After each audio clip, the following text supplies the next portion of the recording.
filling in throughout the committee hearing because people stayed up all night watching America's team, Murray State, beat Duke to go to the College World Series. So people will be in momentarily. I recognize myself for the purpose of making an opening statement. I want to welcome everyone to today's committee hearing on the privacy and national security concerns surrounding 23andMe bankruptcy sale. 23andMe is a direct-to-consumer genetic testing company in possession of personal genetic data of millions of Americans. On March 23, 2025, the company voluntarily filed for Chapter 11 bankruptcy, leaving open the question of who will purchase 23andMe and who may gain access to the sensitive information of customers and their family members. On May 19, 2025, Regeneron Pharmaceuticals, a biotechnology company based in New York, announced it had entered into an asset purchase agreement to acquire 23andMe. On June 4, 2025, the court decided to reopen the auction for 23andMe to allow for final bids from Regeneron, TTAM Research, and let me note that TTAM was founded by 23andMe co-founder and former CEO, Ms. Ann Wojcicki. With over 15 million customers worldwide, 23andMe users for a saliva sample to uncover their ancestry, family traits, and potential health risks. To whoever ends up controlling the company, there are serious concerns about what will happen to this private information. How will it be stored? What will it be used for? Could it end up in the hands of a foreign adversary through direct investment or indirectly through future partnerships? Could the information be used against customers and consumers? 23andMe has a record of engaging with foreign adversaries, namely the Chinese Communist Party. In 2015, the company received $115 million in funding from investors, including Wuxi Healthcare Ventures, which was then a corporate venture arm of Wuxi AppTech, a company with ties to the CCP and Chinese People's Liberation Army. At the time, the investment valued 23andMe at $1.1 billion. According to 23andMe, this partnership was terminated, but questions remain about the potential for the future owner of the company to partner with bad foreign actors. Notably, Regeneron partnered with a Chinese company called Zai Lab Limited on drug clinical trials during the height of the COVID pandemic. It is well known that the CCP engages in mass surveillance and has conducted dangerous activities to advance bioweapons, both used against its critics. In fact, 23andMe was hacked in 2023, exposing personal information from nearly 7 million profiles, mostly targeting Jewish and Chinese customers. The New York Times reported that China and other countries are working to dominate these technologies and are using both legal and illegal means to obtain American expertise. The CCP has a history of misusing genetic data, including DNA tests, to track Uyghur Muslims. National security concerns about 23andMe are not new. In December 2019, the U.S. Department of Defense advised members of the military not to use consumer DNA kits, saying the information collected by private companies could pose a security risk. A DoD memo warned that consumers' DNA kits pose personal and operational risks to service members and raised concerns about outside parties using genetic data for mass surveillance and unauthorized tracking. It is imperative that 23andMe and other companies like it ensure there is absolutely no legal or illegal way for foreign adversaries or anyone else to access, manipulate, and abuse Americans' genetic data to advance their nefarious agendas. Potential harm for consumers does not come solely from hostile foreign actors. Disclosures of individuals' genetic data could also be used for assessing higher insurance premium, restrictions on credit extensions by financial institutions, and targeted advertising based on predisposition to specific medical conditions. All of this raises concerns about whether Congress needs to take action to ensure safety of Americans' personal genetic data. Given these serious risks, I look forward to hearing from the co-founder, former CEO and current board member of 23andMe, who is bidding in the bankruptcy sale, Ms. Ann Wojcicki, and interim CEO, Mr. Joseph Savage. As previously discussed with the witnesses, the committee is aware of some court-mandated restrictions on public disclosure of specific aspects of the ongoing bankruptcy proceedings. It's our understanding that these restrictions are limited and not applicable to all aspects of the pending bankruptcy. The committee expects the witnesses to answer the questions to the fullest extent possible. And with that, I yield to Ranking Member Lynch for his opening statement. Thank you, Mr. Chairman, and I want to thank the witnesses for their willingness to come before the committee and help us with our work. Chairman Comer, thank you for calling this hearing to examine the very serious issue of how we can protect Americans' sensitive personal data from hostile actors. 23andMe holds the genetic and biographical data of 15 million customers.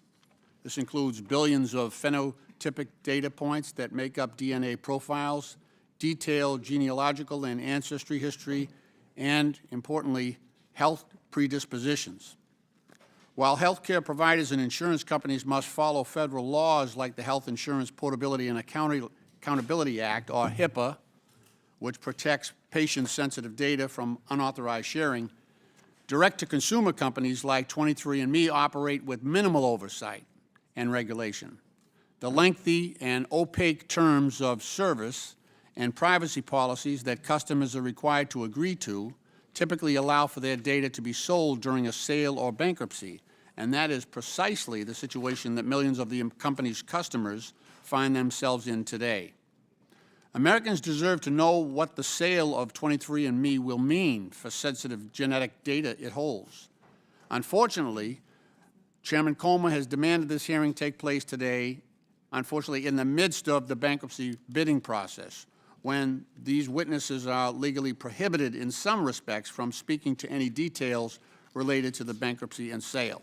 But we will do our best together to get answers despite this challenge.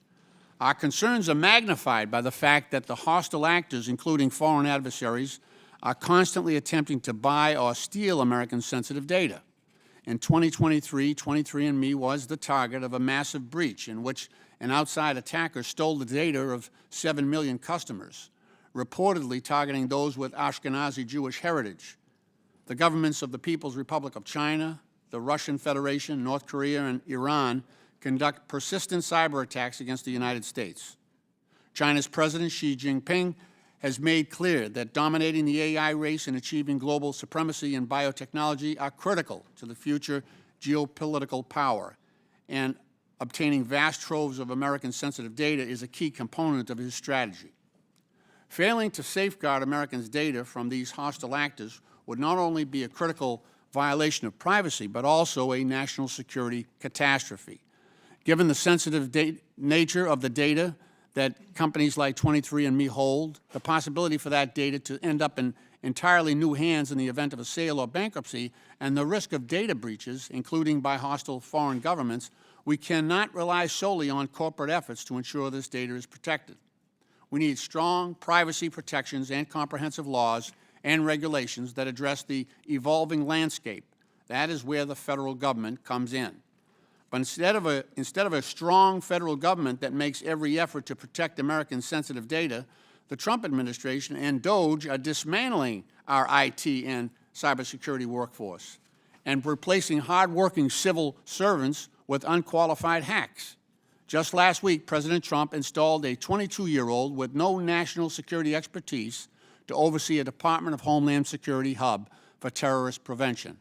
The administration has spent the last 5 months weakening our leading cybersecurity and consumer protection agencies and purging the federal watchdogs who ensure government works for the people's interests.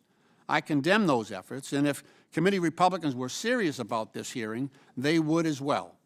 If we are concerned about the security and privacy of American sensitive data, we need a hearing examining the myriad of ways that DOJ is violating cybersecurity and privacy laws and making our personal information easier to steal or use against us. We need a hearing on how and why DOJ installed a server of unknown nature and origin at the Office of Personnel Management, or the specialized computers that DOJ engineers are reportedly creating to merge Americans' data across agencies with blatant disregard for federal laws that ensure Americans know when their data is being accessed and by whom.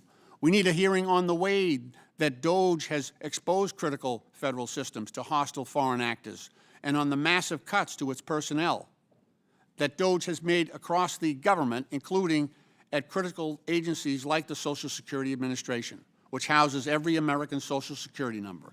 Last week, Republicans on the committee voted against again, to shield Elon Musk from accountability for the destruction and danger he has wrought on Americans, quite possibly under the influence of hard drugs. But this is the Oversight Committee, and the American people deserve answers. We have weak privacy laws, persistent threats from foreign adversaries, and Trump's own estranged top advisor, and a president who is both intentionally and through incompetence crippling the federal government's cybersecurity defenses, privacy safeguards, and oversight capabilities. This perfect storm leaves American sensitive data vulnerable to breaches, exploitation, and surveillance. Americans, not private companies, hackers, or Elon Musk and Doge deserve to own their data and make the decision about how, where, and if their sensitive information is used. I hope my Republican colleagues will join us in taking a comprehensive approach to securing Americans' private data, because while it appears Americans can opt out to delete their data from 23andMe, there are no options to delete their data from Doge. Mr. Chairman, I yield back. Gentleman yields back. I'm pleased to introduce our witnesses. Today, all witnesses are testifying in their personal capacities. First of all, Ann Wojcicki is a co-founder, board member, and former CEO of 23andMe. Before co-founding 23andMe, Ms. Wojcicki worked at various hedge funds and investment companies as a healthcare analyst. She founded 23andMe in 2006. Ms. Wojcicki served as CEO of 23andMe for almost 20 years. Her service as CEO voluntarily came to an end on March 23, 2025. Joe Selsavage is the current interim CEO of 23andMe as of March 23, 2025. He began working for 23andMe in November 2021 after the company was acquired by Lemonade Health. He served as 23andMe's chief financial officer, as he has over 25 years of accounting and finance experience. He formerly worked as a consultant and chief financial officer for various companies. 23andMe's board chose Mr. Selsavage to serve as interim CEO after Ms. Wojcicki voluntarily resigned her resignation and 23andMe's simultaneous bankruptcy announcement on March 23rd. Dr. Margaret Hu is the professor of law at the director of Digital Democracy Lab at William & Mary Law School. She previously served as special policy counsel in the Civil Rights Division of the U.S. Department of Justice. Pursuant to Committee Rule 9G, the witnesses will please stand and raise their right hands. Do you all solemnly swear to tell the truth, the whole truth, and nothing but the truth, so help you God? Let the record show that the witnesses answered in the affirmative. Thank you all, and you may take a seat. We appreciate you being here today and look forward to your testimony. Let me remind the witnesses that we have read your written statement, and they will appear in full in the hearing record. Please limit your oral statements to 5 minutes. As a reminder, please press the button on the microphone in front of you so that it is on and the members can hear you. When you begin to speak, the light in front of you will turn green. After 4 minutes, the light will turn yellow. When the red light comes on, your 5 minutes have expired, and we would ask that you please wrap up. I now recognize Ms. Wojcicki for her opening statement. Chair Comer, Ranking Member Lynch, and members of the committee, my name is Ann Wojcicki. I co-founded 23andMe nearly 2 decades ago with the mission of helping people access, understand, and benefit from the human genome. My personal mission is to have a meaningful impact on the world. It has been my life's passion to understand the human genome and DNA, the code of life. The committee has raised important questions about the protections and privacy that 23andMe applied to our customers' data. Over the company's almost 20-year history, these are questions we thought seriously and deeply about. We did this because our focus has always been on improving the health of our customers. If we didn't have their trust, we would not have been able to do the groundbreaking research that impacted millions of lives. Let me be very clear about our practices and what we stood for. During my time as CEO, privacy was central to every decision we made, from product development to research initiatives. Customers had choice and transparency about what information they saw and how they consented for their data to be used. Customers were required to give explicit consent before their anonymized data was used for any research purpose, and over 80% of our customers made the choice to opt in. We never provided information to any third party without the customer's explicit consent. With that foundation, let me turn to our mission and what we were able to accomplish for our customers. The company's mission was driven by the belief that it is an individual's right to be able to affordably access their own genetic information and to learn what it means for them. This guiding light has always been at the core of 23andMe's mission and core to my beliefs. 23andMe pioneered the field of genetic ancestry and direct-to-consumer genetic testing. The journey of pioneering access to genetic information for individuals has not always been easy, but I am incredibly proud of the impact we have had. Over 15 million customers have learned about their ancestry, found relatives, and potentially life-saving health information. For example, over 1 million customers learned they carried a genetic variant associated with blood clotting risk, allowing them to seek care to prevent potentially fatal clots. Customers also gained information about sickle cell disease, chronic kidney disease, type 2 diabetes, and coronary artery disease. In many cases, these reports were life-saving. Hearing from customers about how their genetic information changed their lives is what drives me every single day. One recent email from a customer read, "Hi, Ann. I just wanted to share my story with you because I was diagnosed with breast cancer on June 24, 2024, at the age of 33. I had no symptoms at all, and the doctors felt no lumps. It was all because of 23andMe that I even got a mammogram, and because of that, we have caught it at an early stage. And although the upcoming months will be hard, it could have been so much worse." A few years ago, I did 23andMe, and we did the health version, and it showed that I had the BRCA1 gene mutation. I have no family history that we know about, so I was not on track to get a mammogram until I was 40. I just wanted to send this testimony and say thank you. I am so indebted to you for making me aware of this, and I truly feel like because this was caught early, my life is saved, and I owe you that. From me, my family, my friends, and my 1-year-old daughter. Thank you for saving our lives. Let me be clear, none of these discoveries that saved lives would have been possible without scientific research. During my tenure as CEO of 23andMe, our research program was truly groundbreaking. The impact of our research has extended far beyond our customers. It has benefited the broader scientific community and communities from coast to coast. When I spoke with customers facing serious health conditions, their message to us was clear. Use the data we gave you. Help us if you can, or help someone else. Don't store it. Do something with it. With my remaining time, I want to address one last topic, China. The threat posed by China to the biotechnology sector is real and is not new. China has made massive investments in life sciences and biotechnology and is rapidly positioning itself as a global leader. Meanwhile, the US is falling behind. This disparity concerns me deeply. Understanding the human genome is not just about scientific advancement. It is about national security, global competitiveness, and the health of all Americans. This belief has fueled my work throughout my career, and it continues to drive my unwavering commitment to advancing genomics for the public good. As I believe you know, I am currently pursuing an acquisition of the company as an independent bidder during the bankruptcy proceedings. Looking forward, I remain committed to this mission and driving meaningful change in our healthcare system by continuing to empower individuals and enable them to make informed decisions about their health, because the future of healthcare belongs to all of us. I appreciate the opportunity to be here today, and I look forward to your questions. Thank you very much. I now recognize Mr. Selsavage.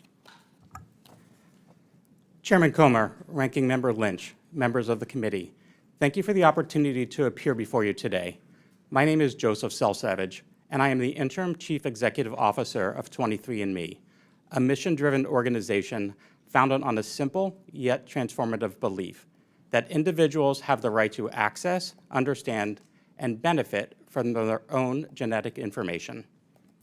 From the very beginning, 23andMe's purpose has been clear: to help people live healthier lives through direct access to their own DNA, to accelerate scientific discovery, and to contribute meaningfully to the future of personalized medicine.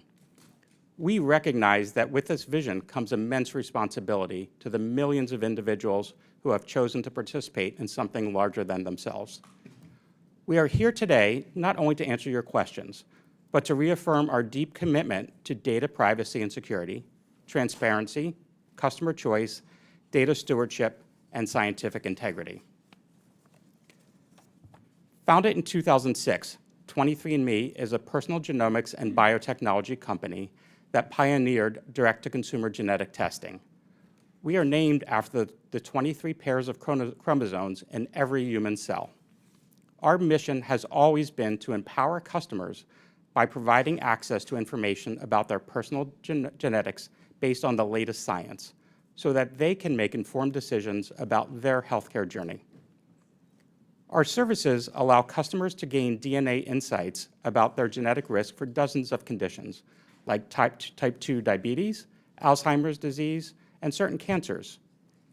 They can also learn about their carrier status for inherited conditions, like cystic fibrosis or Tay-Sachs disease, or wellness factors like lactose intolerance or deep sleep tendencies. 23andMe's customers have consistently reported taking positive health actions after learning about their genetics through 23andMe's services. 82% of our customers with an actionable genetic results were previously unaware of their health risks. The value of personal genomics goes beyond the insights people learn about themselves. Customers who register for our services also have the option for their data to be shared for research purposes, and over 80% of our customers have chosen to consent to research.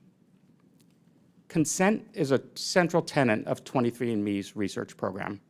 We have separate research consents, beyond our consent to processing sensitive data, a privacy statement, and terms of service that customers must review and agree to separately if they want to participate in our research program.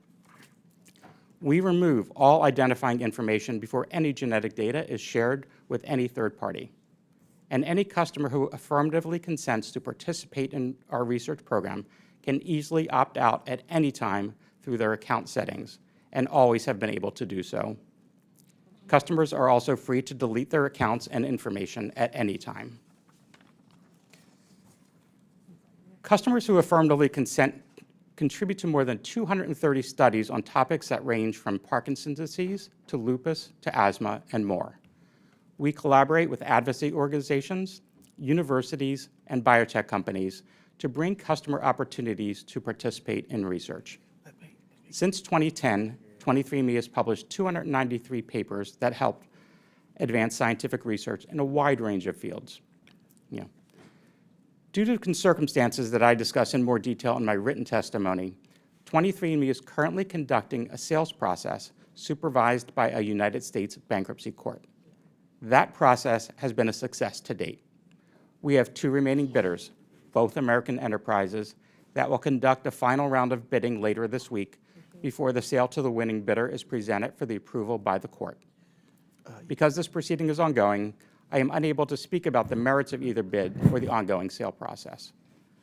But let me assure the committee that 23andMe remains committed to protecting customer data.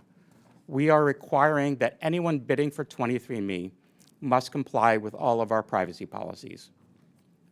We recognize the vital importance of protecting every individual's right to access and control their genetic information. Empowering people with knowledge about their DNA is not only a matter of personal autonomy, it is a gateway to proactive and personalized health, informed decision-making, and greater engagement in scientific process. At 23andMe, we believe that when consumers are trusted with their own data, they become partners in advancing medicine and not just patients of it. I appreciate the opportunity to testify before the committee today, and I welcome your questions. Thank you very much. I now recognize Professor Hoop for her opening statement. Thank you. Good morning, Chairman Comer, Ranking Member Lynch, and members of the committee.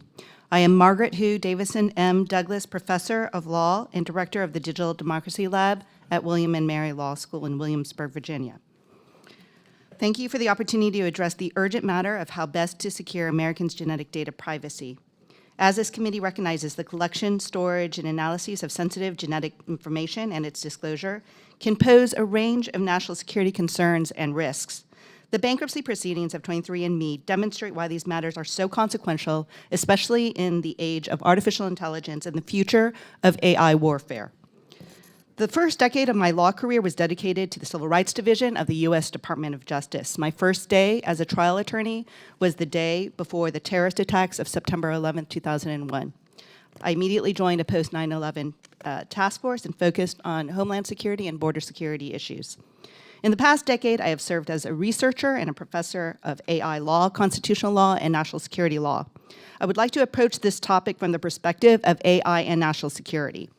My post-9/11 policy work introduced me to the topics that now form the basis of my current research in data privacy, cybersecurity, and AI governance, with a particular focus on biometric cyber surveillance and biometric cyber intelligence. This hearing is critically important. Genetic data and biometric cyber intelligence lies at the very center of a new battlefield in the age of AI. Safeguarding the genetic data of 23andMe and other biotech corporations is not just a matter of data privacy. It is of paramount importance as a matter of national security. Consequently, in addition to discussing the bankruptcy and consumer data protection laws of this current matter, I am grateful for this opportunity to support the committee's examination of the national security implications of the sale and transfer of this sensitive data. The topic of genetic data privacy unfolding within the context of this bankruptcy proceeding is simultaneously unfolding within the context of a much larger crisis: inadequate federal data privacy and cybersecurity safeguards generally, and inadequate federal laws to address the challenges of the AI revolution. The 23andMe bankruptcy filing is a wake-up call that our current legal inadequacy amounts to instability in our national security. In the age of AI, data privacy, cybersecurity, and AI infrastructure form the tapestry of overlapping systems of law and technologies. The Federal Aviation Administration, for example, coordinates airspace and aircraft traffic control, aircraft safety and investigation, and sets standards for the national airport systems. Without question, the FAA is seen as an essential national security partner, coordinating closely with the U.S. Department of Defense as it supports both civil and military aircrafts. Congress should now immediately enact both federal data privacy laws and cybersecurity laws, and also take legislative action to enact federal AI laws that anticipate these important national security threats that can be posed by inadequate AI regulations. The 23andMe bankruptcy matter provides a window into why Congress should step forward and enact these laws that are capable of creating a similar administrative oversight structure as the FAA, including regulations that acknowledge the need to coordinate national security concerns in the handling of sensitive data. 23andMe holds the genetic and personal data of over 15 million individuals, including predispositions to disease, ancestral background, and familial linkages. This data is not only personal and permanent, it's relational, making the stakes unusually high. Almost 7 million consumers were exposed in a data breach of 23andMe in 2023. The company entered into a settlement agreement that involved a $30 million settlement. Now, in the moment of AI warfare, there is a highly sensitive genetic data black market where foreign adversaries are fighting to get this data for a wide range of reasons, including for strategic advantage, sometimes referred to as military identity dominance, or for cyber intelligence purposes. Biometrics include, often referred to as hard biometrics, fingerprints, iris scans, and palm prints and DNA. In the intelligence context, the national security risks and misuses and abuses of genetic data by foreign adversaries may include potential biological warfare risks, blackmail, and increased surveillance, among other potential threats. The Pentagon has previously warned military personnel that DNA kits could pose a risk to national security. Other harms could potentially include abusing genetic data for isolating and discriminatory targeting, and potentially analyzing genetic data and aggregating biometric data and biographical data for the purposes of cognitive warfare. Data privacy is not only a consumer data privacy issue, but also a national security one. Thank you, and I look forward to your questions today. Thank you very much, and we will now begin with our questions. I recognize myself for 5 minutes, and Ms. Wojcicki, I really appreciate your opening statement, and the fact that your company can identify the potential risk for cancer and things like that. I mean, that's great. But let's talk about, our concern is the national security risk of what happens with the data and how it can be used against consumers. And we're very concerned about that because there's a precedent here where companies with Chinese influence have stolen data. So just to start off, with 23andMe, people provide a saliva sample to the company. What tests are run on the sample? I appreciate the question. The test that was run, it was actually run on a gene chip that Illumina created. So the sample was sent to, somebody takes a saliva sample, they get a tube. Okay, so what type of information did 23andMe obtain from the sample? It was about 600,000 specific markers in your genome. So markers that are known to vary between humans, known as SNPs. Okay, so are the samples tested for, they're obviously tested for genetic markers, correct? Correct. So 600,000 genetic markers. What's the purpose of testing the samples for genetic markers? Can you explain that? Yeah. The purpose for it was really twofold. It's people have the opportunity to learn about their ancestry, where they're from in the world, potentially areas that they did not know about. They have the opportunity to connect with family members, potentially, for instance, adoptees who are looking to identify, biological siblings or parents. Right. Out of curiosity, is this optional for consumers? It's completely optional because we Okay. realized there was a number of people who do not want to find additional family members and that they did not want to be identified. So it's an explicit consent Right. where we ask people specifically, do you want to find close family members or distant? And you have the ability at any time to toggle in or to toggle out of that. It's very easy to do. So did 23andMe also track genetic markers over time in order to conduct long-term health studies? We did. So we also specifically tested on markers that are known to be predispositions for health conditions. So in my testimony, for example, I talked about the BRCA1. We specifically identified that there were a number of people who were not able to get their BRCA results because of the barriers that the insurance industry or the societies have put up. So we found actually about 20 to 30% of our customers were learning that they had potentially like a really detrimental genetic variant that put them at very high breast cancer risk, and they couldn't otherwise get that information. So you use this type of testing during COVID-19. What was the purpose of that? Well, it was the same test that we started with in 2006. It was the same test going forward. We were very consistent. What were the results? It was the same. It was the same types of results. Where did the data information from DNA swabs go once testing was complete? So we worked with LabCorp. LabCorp had been our partner for 18 years or so. So it went to LabCorp. They have a office in LA as well as in North Carolina. So did the data get uploaded to a database? Yeah, so they would then send us data files, and that data would come into 23andMe. We also upload it into, we work with Amazon, AWS, all on US servers. How was the data protected? It was encrypted from end to end.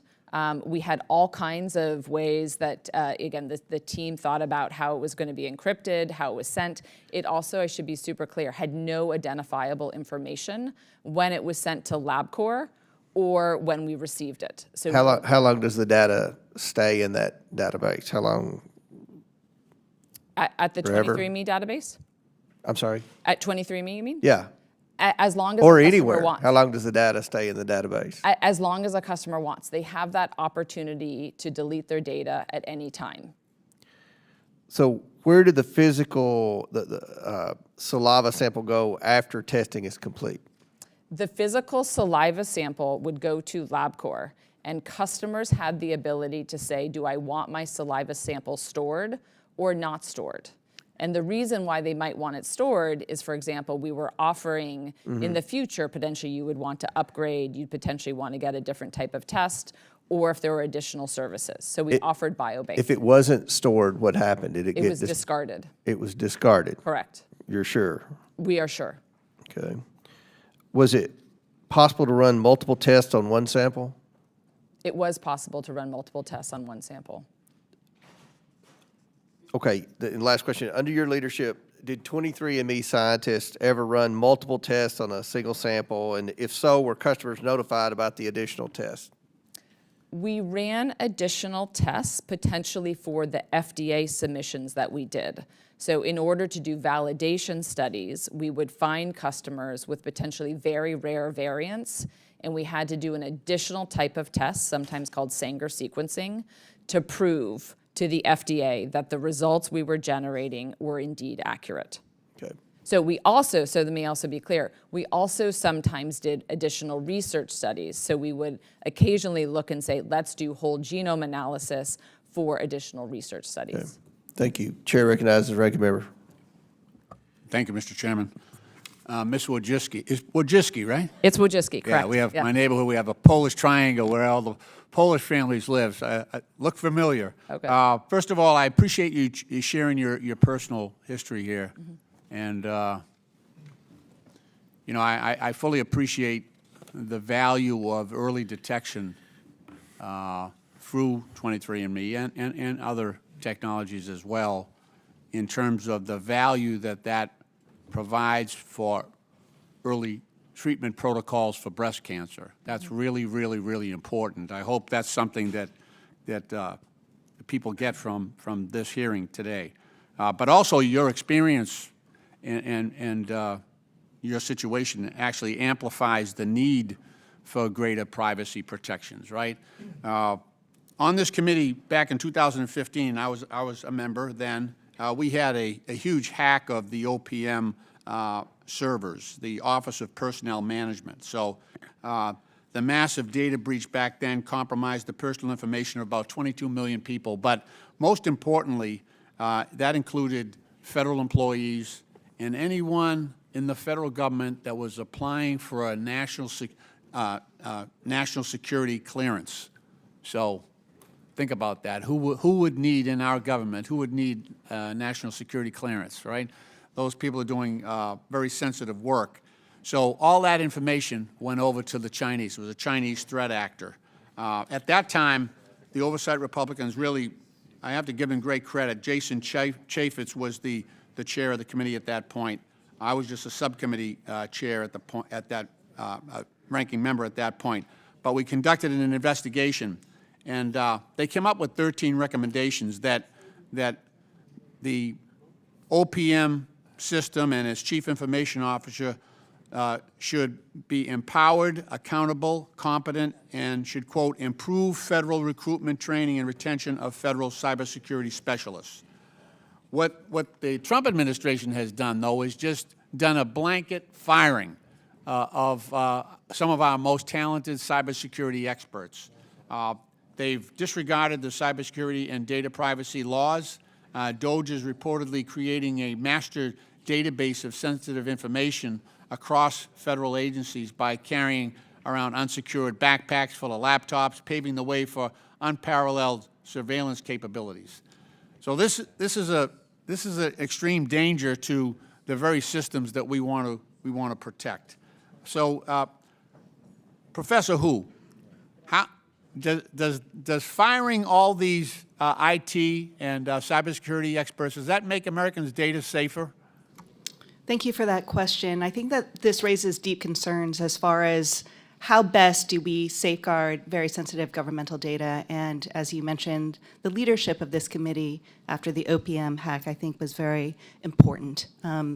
Not only in recommending best practices for cybersecurity moving forward for the federal government, but also uncovering the ways in which the laws of this body, Congress, were not followed, and that some of those threats that created the types of issues that we saw after the OPM hack could have been avoided. And so part of what we've seen over the last 10 years is that the federal government has undertaken very serious protocols and training programs and the hiring of some of the most qualified cybersecurity officials in these agencies. And now the concern is once those are dismantled, the expertise and also the failure to follow the protocols that followed after the OPM hack, that leaves our nation's most sensitive databases and data on our citizens up to potential abuse and national security risks. Let me ask you this. So in the past, we have several government agencies that collect troves of information. You think about Social Security, a lot of information about, people getting benefits, their banking information, things like that. The census, that's a repeat every 10-year process. We actually send people to folks' doors to get personal information. The IRS, when you take a look at your tax return and you figure out all the information that you're giving the federal government. We've kept those silos separate until now. Now Elon Musk is joining those, so all that information will be in one central database. We got that from a whistleblower. What kind of damage did that do to our national security and privacy? Well, as was pointed out in the Oversight Committee hearing recently, especially by the testimony that we saw by Bruce Schneier, that the firewalls that are created by keeping those data decentralization creates additional security safeguards. And so allowing for the integration and consolidation of that data increases vulnerabilities in cybersecurity. It's much easier to create the types of risks of exposure that now are at the heart of the topic of the discussion today. Thank you. Mr. Chairman, I thank you for your courtesy, and I yield back. Gentleman yields back. Chair now recognizes Dr. Gosar for 5 minutes. Thank you, Mr. Chairman. As a former dentist, I know how important HIPAA compliance is for the doctor-patient trust. When customers sign up for testing like 23andMe, they paid for the service, not the storage and continued research of their DNA. But at the minimum, American data shouldn't leave America's hands. China has already said it wants to create a database of genetic data to build bioweapons. If we're questioning whether our adversaries are going to use this genetic data to create a bioweapon against Americans, then quite frankly, this data collected from Americans should be destroyed, not stored. Mr. Sosavage, how does 23andMe store customers' data? Is it physical or digital, or both? Congressman, it's both. 23andMe stores the digital data, and as Ms. Wojcicki mentioned, and I did in my statement, security and data privacy is a top priority for the company. All of that data is stored in an encrypted format. And if customers do choose to biobank their sample with a consent, the physical saliva sample is maintained as well. Okay, so when a customer requests our data to be erased, what kind of data is erased? All of the data that they have in a digital format, with the exception, of their name, email address, and purchase information, is erased from the company's data records. In addition, if they had consented to biobank their sample, that physical sample is also destroyed. So now, in 2019, the Department of Defense advised our service members not to avoid these types of DNA kits due to the security concerns. Can you address that, why that would be? I am not familiar with why they requested that service members not do the personal DNA test. So let me ask you the next question. Have you ever participated in a 23andMe test? Is your data at risk too? My data is at risk. I first joined 23andMe in 2013 and have done subsequent tests on new health chips with 2013 and have continued to maintain my personal data and have not deleted it, I continue to biobank my sample with 23andMe.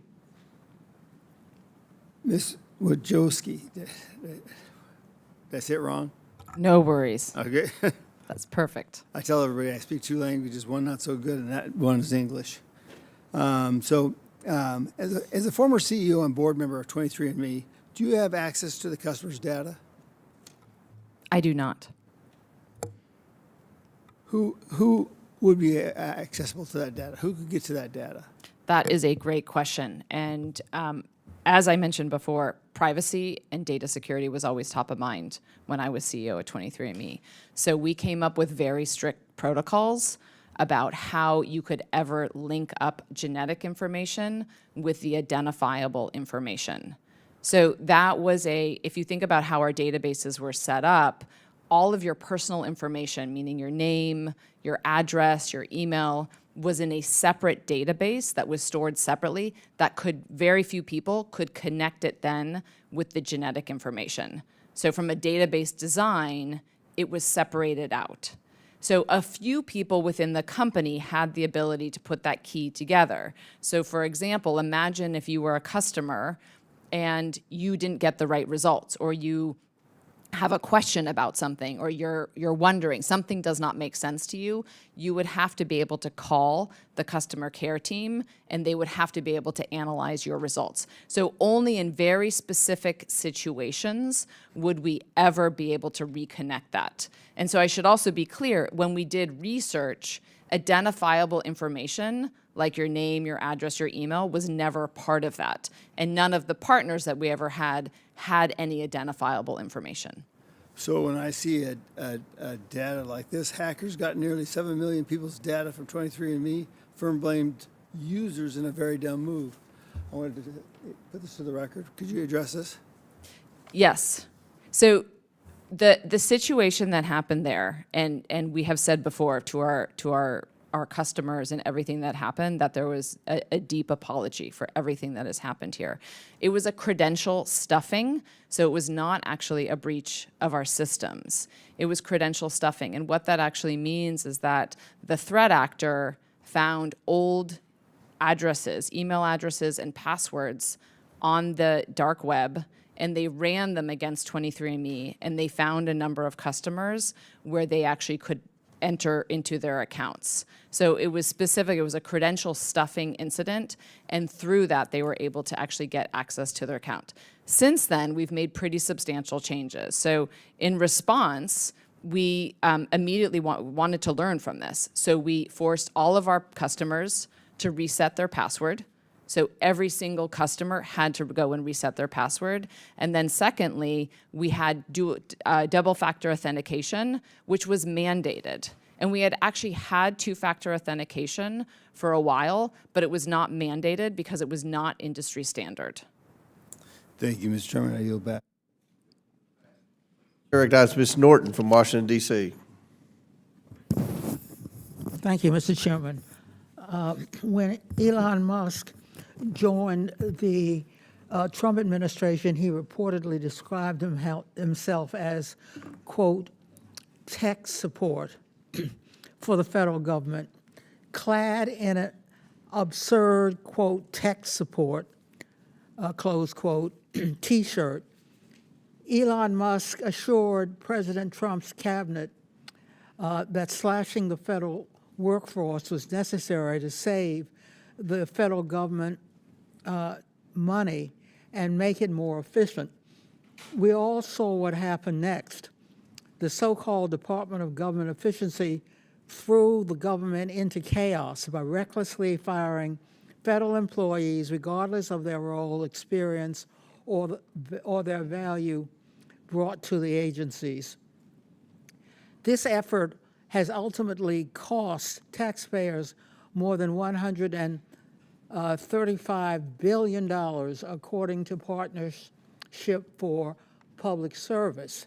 The Trump administration's purge of the federal workforce is also making it harder for the government to maintain its sensitive databases and records and prevent cyber attacks.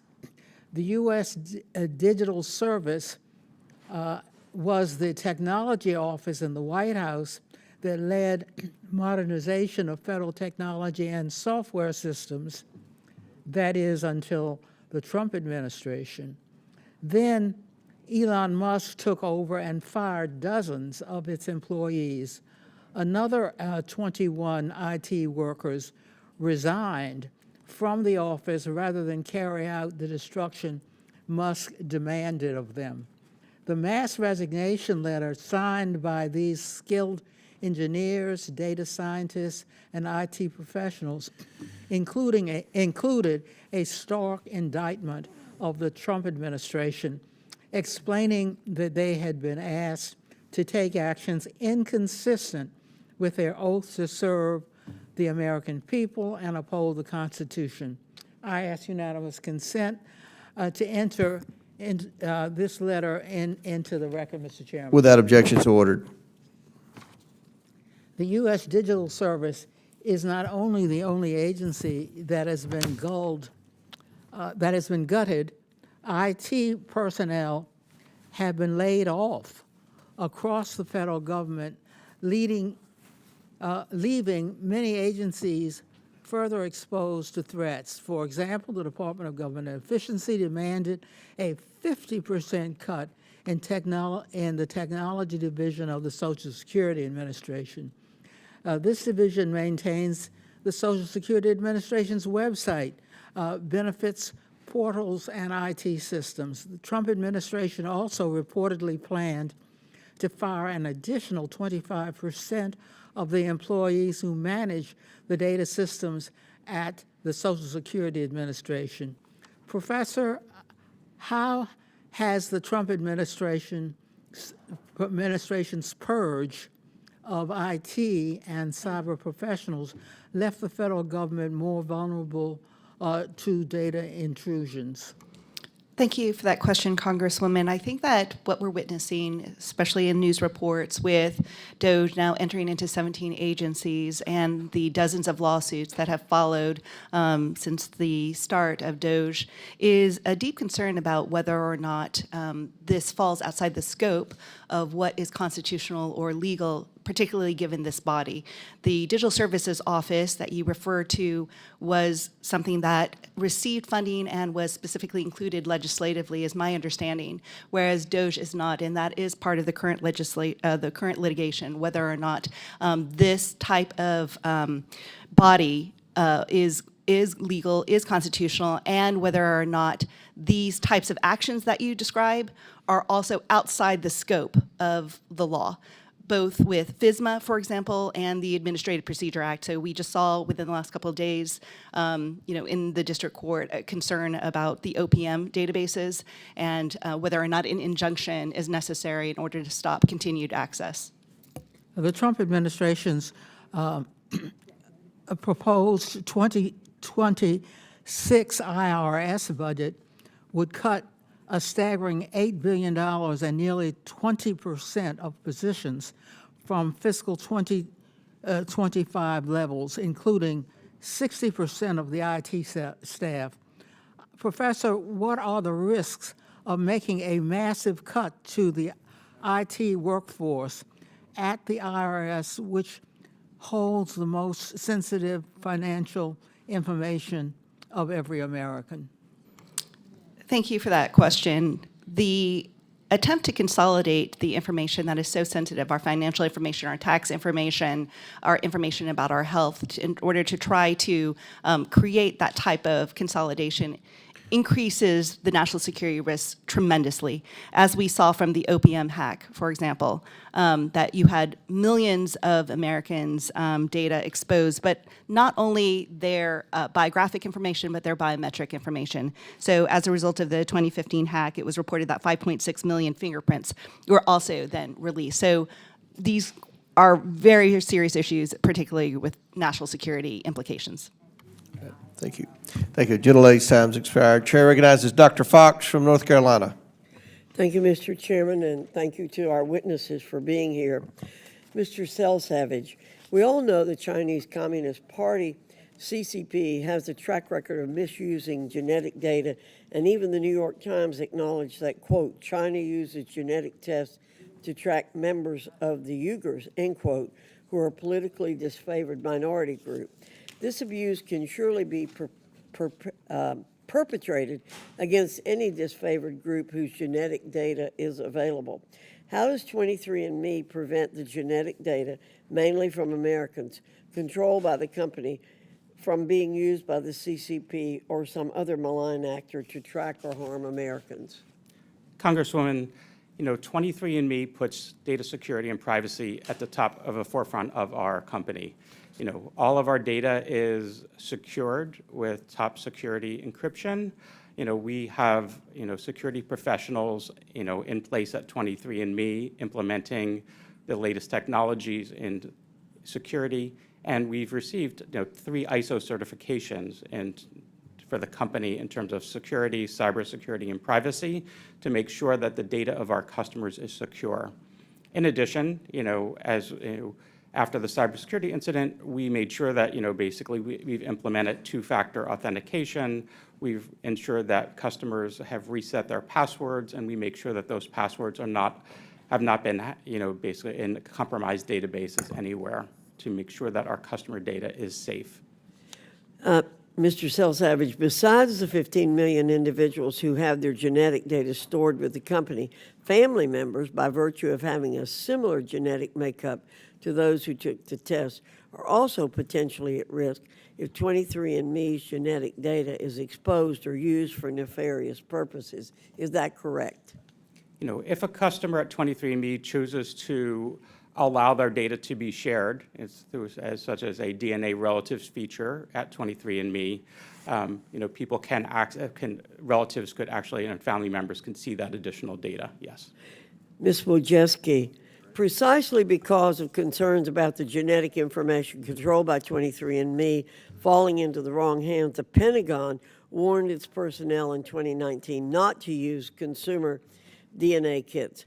How did 23andMe respond to the Pentagon's warning at that time?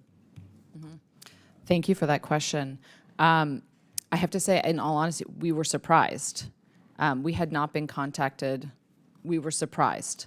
So we're happy to engage around that discussion as to what are the potential concerns, but it was a surprise to us, and we did not get forewarning, and no one engaged afterwards.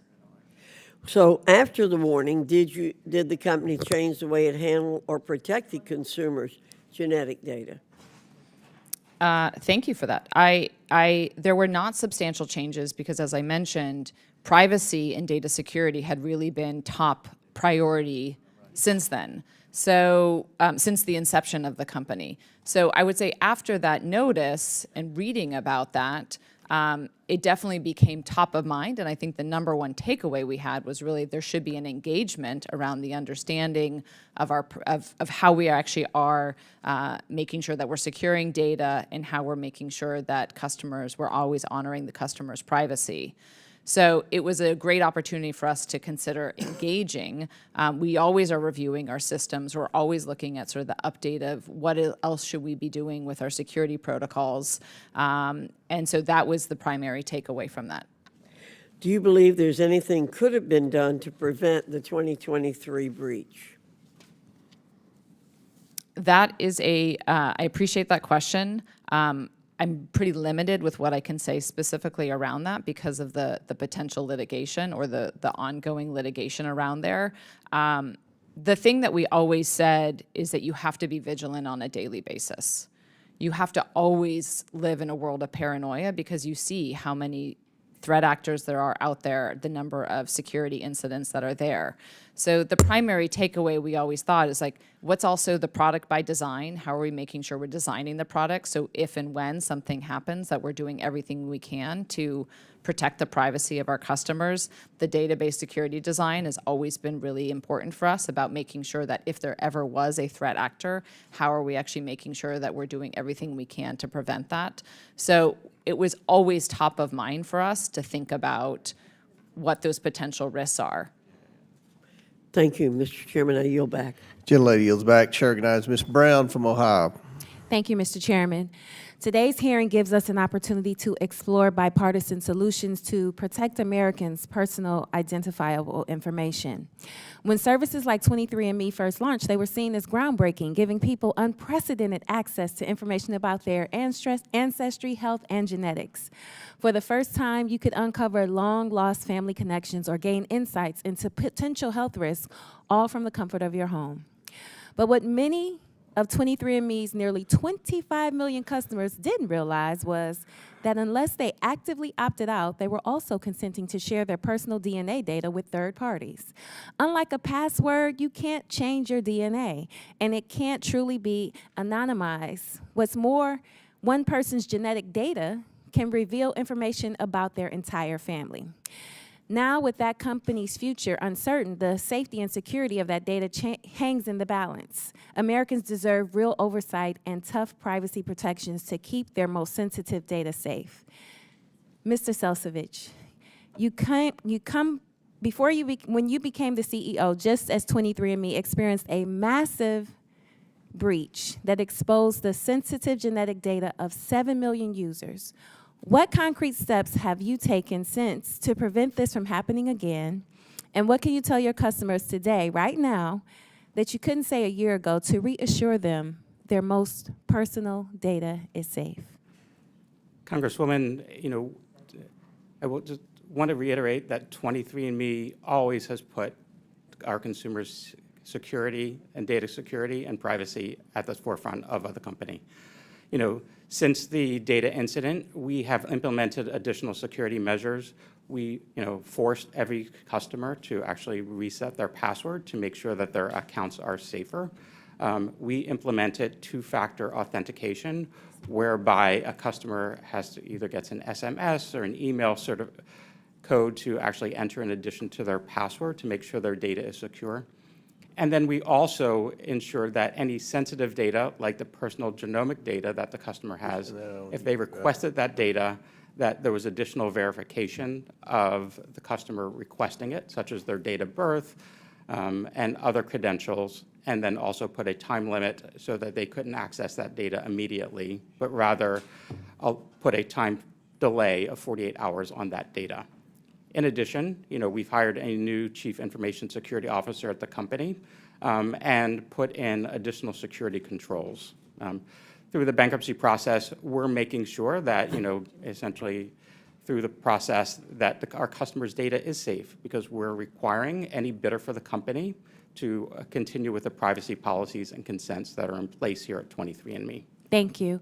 We are having this conversation at a time when foreign adversaries like China and Russia are working overtime to exploit Americans' personal data. We know that China has targeted Americans' genetic data to train their AI technologies to develop advanced medicine and even for military research.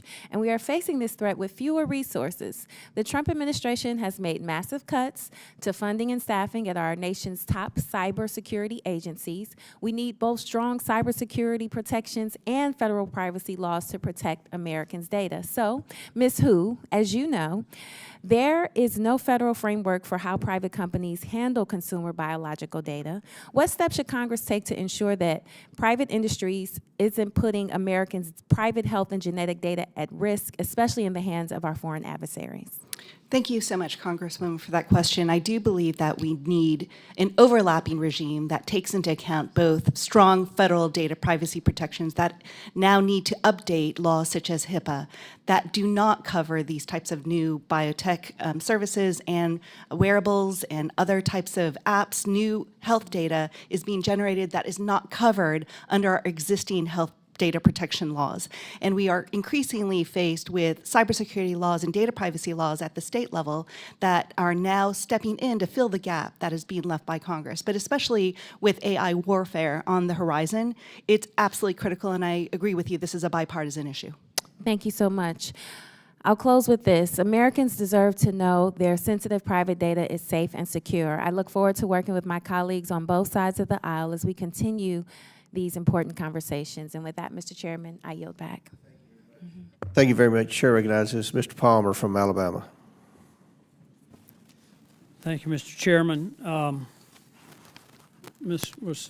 Wojcicki, you initially shared data with GlaxoSmithKline in regard to research on Parkinson's, and then in 2023, it looks like you shared the entire database with them. Is that correct? So in 2018, I appreciate that question.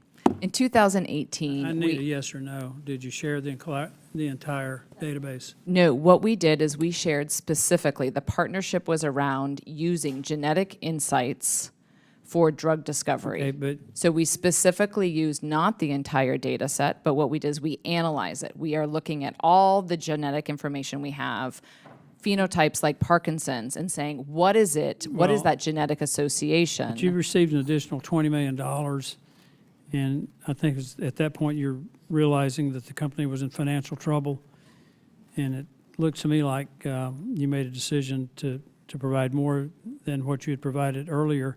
But you also said that people had the opportunity to opt out of that. how aggressive were you in notifying your customers that they had the opportunity to opt out of that data being shared with GlaxoSmithKline? Yep, I appreciate the question. Were you aggressive, not that aggressive? Was it an email notification? How aggressive were you? Did you try to make sure that they understood they could opt out? We actually sent an email notification to all of our customers at the time of the signing of the GSK collaboration Did you with receive a link. follow-up from people who later found out the data had been shared, that they wanted to opt out, but they didn't do so before you shared the data?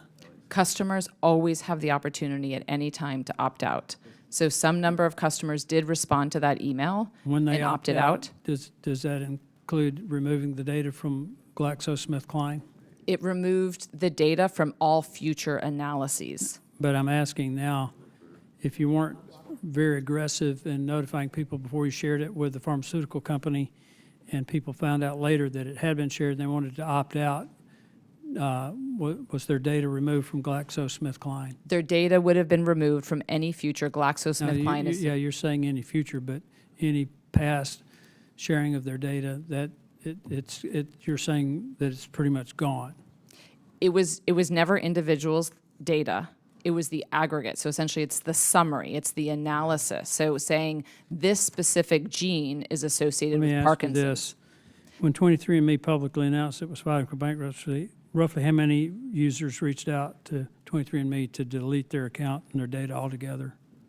I was not part of the company at that time, so I would not be able to Mr. answer. Savage, can you answer that? Yes, I can.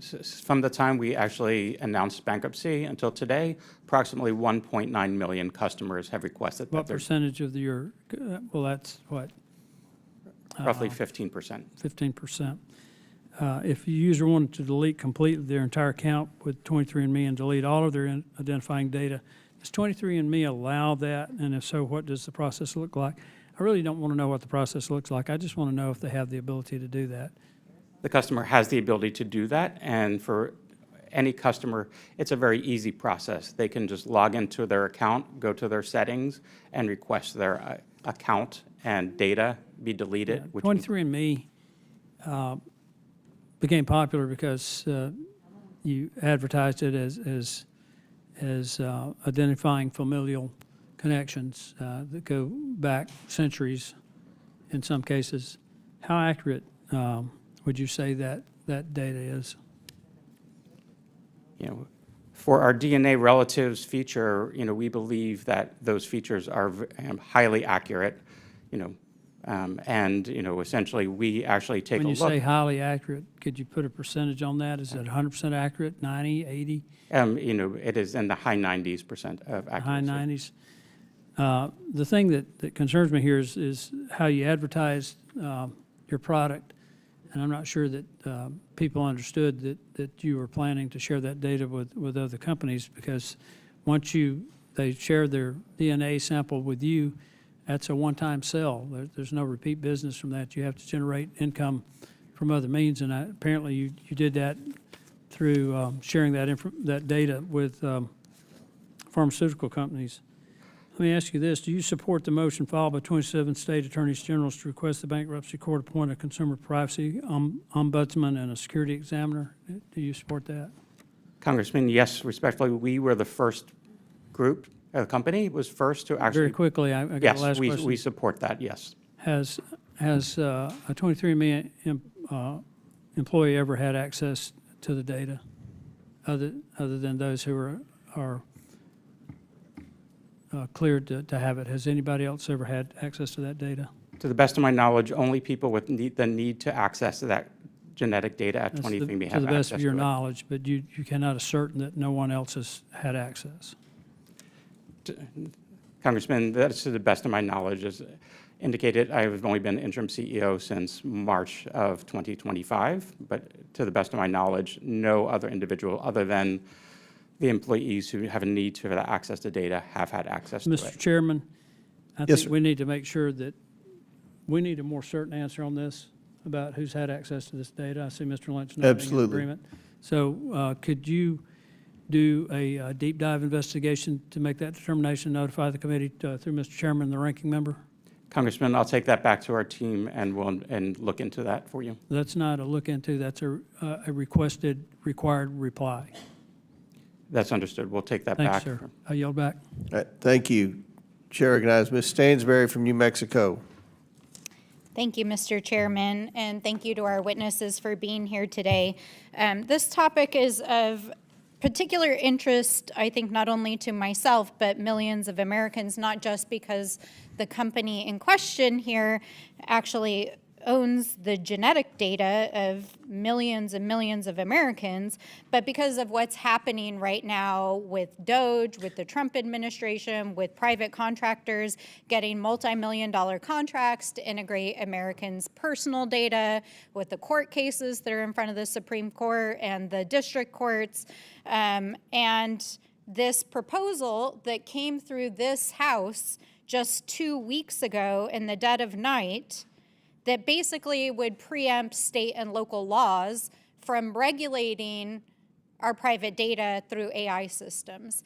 And so, I mean, it's hard to not sit here and listen to this conversation and not feel like we're living through a sci-fi movie, right? Like we've all seen this scary sci-fi movie before, that our private biological data, not me personally, I'm too much of a privacy freak to do these genetic tests myself, that a private company has our data, they experience bankruptcy, and now we have no federal regulatory system to protect that data, and we're concerned that foreign adversaries might purchase the company and thus the data. I mean, this is insane. Like, this is crazy. And meanwhile, I completely agree. This is bipartisan in this hearing, but our colleagues across the aisle are trying to pass legislation that would deregulate and preempt data privacy and AI laws across the United States in every single state and locality for the next 10 years. That's bonkers. Like, you can't have it both ways. You can't haul a private company in before Congress to talk about their bankruptcy and the fact that they have 15 million Americans' private biological data, and you want to protect it, and then you're trying to use Congress to preempt state and local law so that we can't protect private data. Like, that is completely intellectually incongruent and dangerous for Americans. Professor Hu, I was really interested in your background because you've worked both on the DOJ side as well as on the academic side. And, you know, you've outlined some of this in your testimony, but I'm particularly interested in your background in national security and prosecuting national security cases.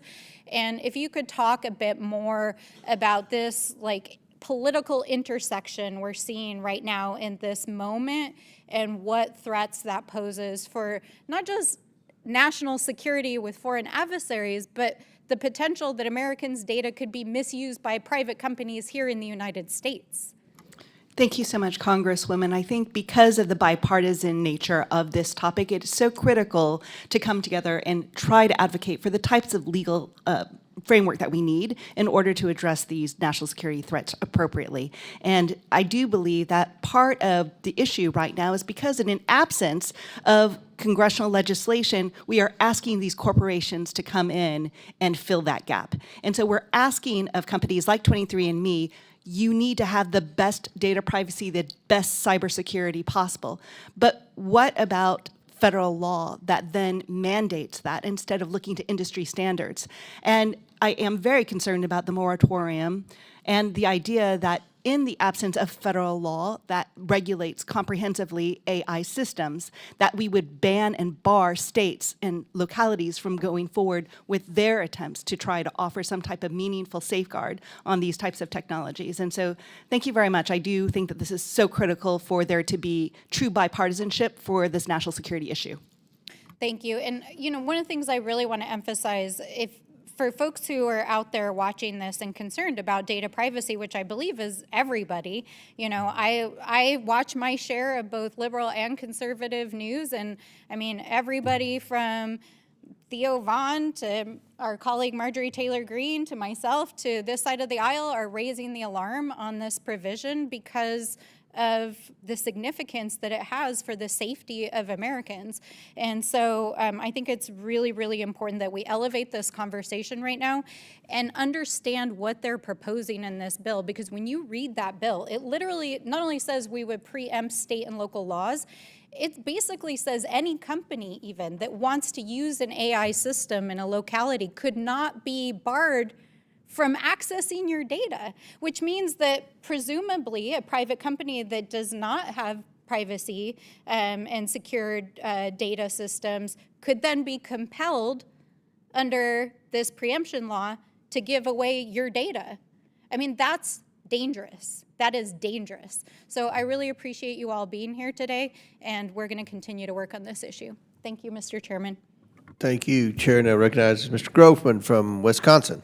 Yeah, Ms. Hu, first of all, kind of a big picture thing here. If these guys have my genetic data, why should I care?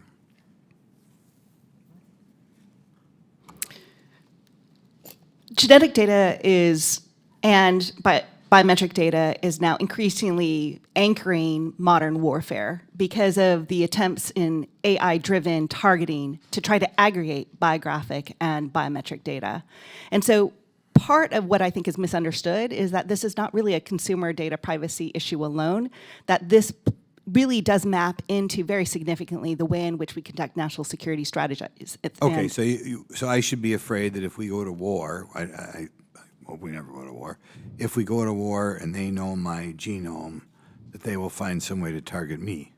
Well, it's not just an active kinetic type of warfare situation. The new battlefield of AI warfare is really engaged in cognitive security issues and also the way in which we look at manipulation, social engineering as a cybersecurity risk. Okay, give me an example. So the way in which, for example, if we go back to the OPM hack of 2015 occurred, many experts say that it was through social engineering, that the way in which the Chinese hackers got access into the OPM systems was through social engineering, some type of manipulation. And so at first that they were able to manipulate somebody within OPM to give up their passwords, and then from there able to install this type of... How would they manipulate them?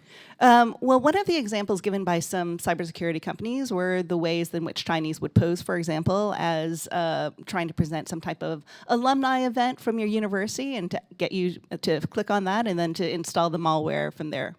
Because they have my genome? Well, the fact that the Department of Defense raised the alarm about the potential risks of it, I think, are really important for us to examine why. Why is the Department of Defense saying that this should not be something that the military should access? And I think that's... I can think of reasons that's of concern, but not exactly your reasons. I'll take it, though, for granted that we don't want to have my genome out there on the internet floating around. Mr. Savage, where is, if I had used this company's services in the past, where is my data kept right now? The actual data, and basically this data is stored on Amazon Web Services in secure, encrypted database files. And can we assume that my data will be there after I die? It will right now, under the current law, be there forever? Your data is there, but you always have the right to delete your data at any time, and your beneficiaries and executors of your will or trust will also have the right to delete that data in the future. Does anybody call right now to have their data deleted? Yes, since we announced bankruptcy, we've had 1.9 million customers called and requested that we delete their data, and we have done so within a reasonable time frame. How many customers called to delete their data? 1.9 called or emailed or requested their data be deleted. There was 1.9 million customers. That's kind of amazing, I think. I mean, I think it's probably a smart thing to do, but it wouldn't occur to me. Okay, next question. Does Regeneron intend to update their policy, their privacy policy? Regeneron and TTAM Research Institute, both of the bidders under the current bankruptcy rules for the bidding process for the company, have both agreed to maintain the privacy policies and consents of the company, of 23andMe, in the future. So by that you mean they're not going to change anything? They're saying they're not going to change. They're not going to, they said, not only did they say they're not going to change anything, they also agreed to that in their contract, which is an asset purchase agreement, in writing that they would continue to maintain the policies. Mr. Wojcicki, are you aware that in 2015, 23andMe received $115 million in funding from a variety of investors, including Wuji Healthcare? I am aware. Okay. And you know they had ties with CCP? I have been made aware of that, yes. Okay. Did you consider this a risk at all? Or do you think, for you or in the future, anybody should care that the Chinese take over one of these companies? As I said in my statement, I am concerned about China and how China is leading in biotechnology. And I am concerned that China has been super clear that they would like to have the most genetic information, they would like to lead.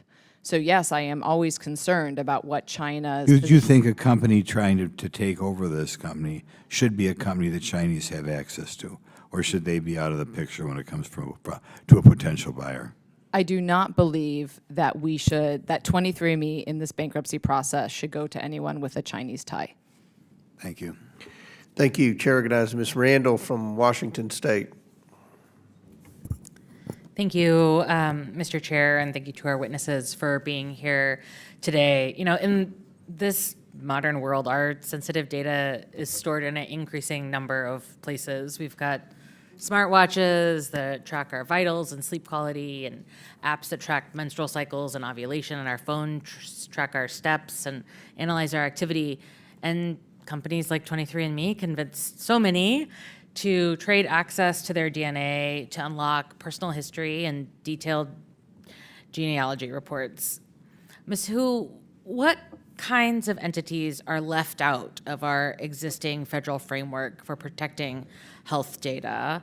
And how could we strengthen federal privacy laws so that it's not left to the states to do that privacy protection work that you mentioned earlier? Thank you so much, Congresswoman. And I think that this is another chance to revisit the prior Congressman's question about why it matters. I think that, you know, these types of very sensitive data can be open to exploitation, both in national security, but on also consumer, you know, exploitation purposes as well. And in the absence of these comprehensive federal laws, we do see the need to have the states try to enact these laws that are operating to fill the gap that's left by HIPAA. So I think in the future, we do need to look to Congress to try to create comprehensive laws that protect against the type of data sharing, third-party use, misuses, and abuses in our wearables, in our health apps, in the way in which health data is captured through telehealth systems that might not come under the protection of federal law. And I hope that we're able to move forward with that. Thank you. And, you know, we just level setting for folks tuning in 2022, the Biden administration issued important guidance to ensure that private health information that would be covered by HIPAA and other circumstances could not be disclosed to entities seeking to investigate someone for accessing reproductive health care, for example. But that guidance has been withdrawn under the Trump administration in an effort to push forward an anti-reproductive health agenda, putting both doctors and patients at risk and discouraging folks from seeking care. I think we have to remember that, you know, these issues are intertwined. You know, what companies, who's able to access the private health data that companies now have access to under our increasingly online and, I don't know, digitized lifestyle. You know, Ms. Hu, should Americans be concerned? Well, what's the implication of individuals having their healthcare data being accessed? Should they be concerned that they might be investigated or potentially prosecuted in this political environment? Yes, thank you so much for that question. I think that part of the concern is the way in which law enforcement or others can access this for investigatory purposes, basically doing a workaround around the Fourth Amendment protections. If it can be purchased, if it can be repackaged, sold, borrowed, I think that this is the kind of data that can then end up in a way that is used against an individual without the types of constitutional protections and criminal procedure rights that they have become accustomed to. Thank you. We've made some progress on this in Washington State when I was there in the legislature, and I know that many other states are trying to enact these sort of shield laws to better protect the individual data of consumers, particularly their individual health and genetic data. Are there specific steps that you would recommend Congress taking to ensure that our health information, including medical records, remains secure? Yeah, I think that this is where we need to look at this comprehensively, not just in a siloed way, not just health data, for example, or education data or financial data, and not just a federal or a state level issue. I think that this truly needs to be across the board. So you'd mentioned state of Washington having biometric protections, for example, as well. Not all states have that type of biometric data protections or genetic data protections. And right now, in federal law, we only have it under, for example, GINA for in the employment context. But it really does need to have that very full, comprehensive approach. Thank you so much. I yield back, Mr. Chair. The lady yields back, chair recognizes Mr. Perry from Pennsylvania. Thank you, Mr. Chairman. Ms. Wosicki, when a customer comes to 23andMe, are there, I assume there's, I don't know, so I'm asking, there's disclaimers, there's information where you let them know that their data is going to be obviously used to provide the information that they're looking for, their ancestry, maybe their health information, whatever you provide, right? Is there information also letting them know that it might be used anonymously or otherwise for other purposes when they access your service? Great question. I appreciate that. The goal of the company has always been about transparency and choice for our customers. And it's an area I feel incredibly passionate about, that too often in healthcare, customers are not actually given transparency and choice with their information. So when you sign up for 23andMe, it is not a simple process. There's a number of very easy to understand explicit consents, and there's never a default. So for example, if you go through 23andMe, we don't default you into research. You have to actively click yes. So during that process, it is easily a 10-minute sign-up So customers process. are choosing to allow, and I'm just paraphrasing it the way I would say it, choosing to allow you to use their data as you kind of see fit with who you see fit, whether it's with a pharmaceutical company or maybe in this case, I'm not saying you do, but another country. Is that generally correct? I mean, they're choosing what they allow, right? Correct. So we have it's a consent form that has gone through an ethics review. It's under an institutional review board. So it specifically allows us to do research and only with qualified researchers. So when you say, and this is moving into a little bit of a different direction, I'll probably get back to that, but when the data, you said it was discarded. You used the term discarded. Does that mean destroyed or just discarded? Destroyed.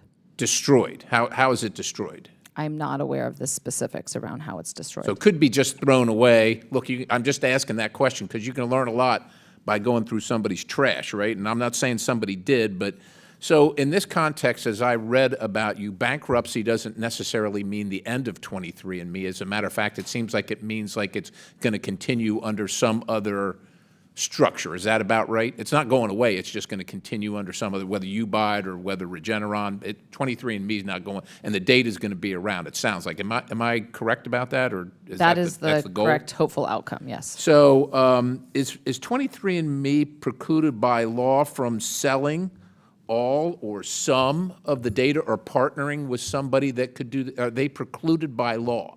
And I'm asking the question because I don't know. Mm-hmm. Are they precluded? Is your company, or the one that you started and want to have again, is it precluded by any law from using that data or partnering with somebody that could use the data any way they want? Or is there any law that stops you from doing that? I think that's a great question. I'm not an expert in all the different laws. I would like to highlight there was another genetics company that just went through Chapter 11 that was successfully just sold. But you don't know, okay, maybe you don't know of a law that precludes. Should there be? Like, should there be? And look, I'm not for, consumers and American citizens or whatever have the freedom to make choices. And if you make bad choices, like I'm not using your service, ma'am. I don't want you to know. Like, you know, I marvel at the amount of people that are concerned about the federal government's intrusion into their personal lives, but are happy to give private companies all that data. But that's their choice, and I wonder if it should be. Well, I think it should be. But what obligations do you have? So maybe the question should be, what moral or ethical obligation does a company like yours, or yours in particular, or 23andMe, maybe the better way to put it, what obligation do you have to safeguard that information from either being purchased or through partnering with somebody like the Communist Party of China or somebody affiliated with them or the People's Liberation Army? What moral and ethical obligations do you have? I think the most important thing that 23andMe can do is make sure that we're always giving people choice. And I think that the most important thing in this process is to make sure long-term that customers always have that opportunity. Yeah, I understand that, to ma'am, but delete you're their not data. answering my question. What obligation does your company or companies like yours have, knowing that this is personal information, that it might be that it could lead to national security implications and certainly personal implications that are deleterious to those who subscribe? What obligations do you have, or should you have, or a company like yours have? What obligations, moral or ethical? So I think there should be. I think that's why we're in a bankruptcy hearing where there is oversight on it and very concerned about where it is going. And that is specifically why I have put in a bid as a nonprofit entity to acquire it. I yield. Gentleman yields back. Chair recognizes Mr. Superman from Virginia. Thank you, Mr. Chair. As mentioned before, I think it was 15 million people have now signed up and used this service over the years. It's a large number, and I was one of them. I actually got it for free. I was lucky enough to get a free kit, and at the time I said, you know, what's there to lose? But I guess now, as my dad says, everything has a price, right? Nothing's free in life. And so I think a lot of people are concerned about the fact that they did this many years ago, and they're worried about what's going on with their data, and they feel like they don't have a sense of control anymore. And you know, what I'm hearing is that they do have control, though, right, in the sense that they can go online and delete their data. But when I go to the website on 23andme.com, it's not readily apparent that 23andMe is going through a bankruptcy right now. In fact, it's not anywhere on the front page of the website. You really have to dig into the website to look into it. I have it up right now. And the other part is there are instructions online on how to delete your data, but even that stuff is kind of buried a little bit. You really have to look for how to delete your data. I'm actually going and doing it right now. And one of the things it does is you have to go to the settings page, but you have to scroll through the settings page, and you may almost miss it. And then you click on your 23andMe data, and then even that, it goes through a whole list of things that are happening. And if there simply was a delete my data page or button somewhere more prominent, then I think it would be easier for a lot of people to feel that control. And this process would be a lot easier for people who do truly want to delete their data. But that's not quite what's happening. The second thing is, you know, if I didn't know about this, I wasn't reading the news about what's going on, I'd also not know until maybe it's too late what's happened to my data and where it ended up. And so I guess my question, maybe this was already asked, Mr. Selsovich, if you sell the data to a third party in this bankruptcy, can they sell the data to other companies after that? So first, let me address a couple questions. Well, just answer my question. Can they sell the data? Can the company that receives this data through a sale in bankruptcy then sell the data to another company? The companies that are two potential companies that are acquiring 23andMe as potential bidders are adopting and stepping into the shoes of the company and adopting the privacy policies and consents of. But they could sell, you could sell it to a company that then sells it to another third party, who then sells it to another third party, and then you end up with a situation where the genetic data is out there and multiple companies own my genetic data and the millions of people's genetic data. Is that correct? Congressman, with all due respect, I'm not a legal expert in this, but basically the potential acquirers of 23andMe are adopting the privacy policies and consents of 23andMe, where it does allow for the sale of the assets of the company. So yes, the answer to my question is yes. So then, if let's say a healthcare company bought the data, Professor Hu, couldn't the healthcare company then look at your genetic data and raise your premiums because they see some bad genetics in there, for instance? Can we have a healthcare system that now has all your genetic information and then will adjust premiums based on what they think is risk for them? Yeah, thank you so much, Congressman, for that question. I do think that genetic data is particularly sensitive because of those types of risks, that the way in which you do have insurance companies and other corporations trying to link up genetic predispositions, even for example, financial literacy and accountability, so not just for insurance issues, perhaps even other types of issues could be open to abuse. And then couldn't a foreign actor either hack into the data or even acquire the data as well and then use that and posing a national security threat?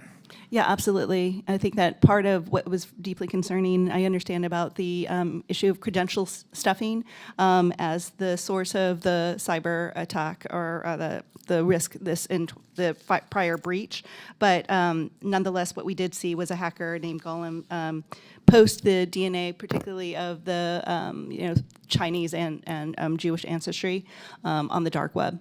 So I just deleted my data. I hope everyone at home has the opportunity to do so, does so. And I hope a good actor does buy this data because it could slip into the wrong hands. I yield back. Very good. Chair now recognizes Ms. Luna from Florida.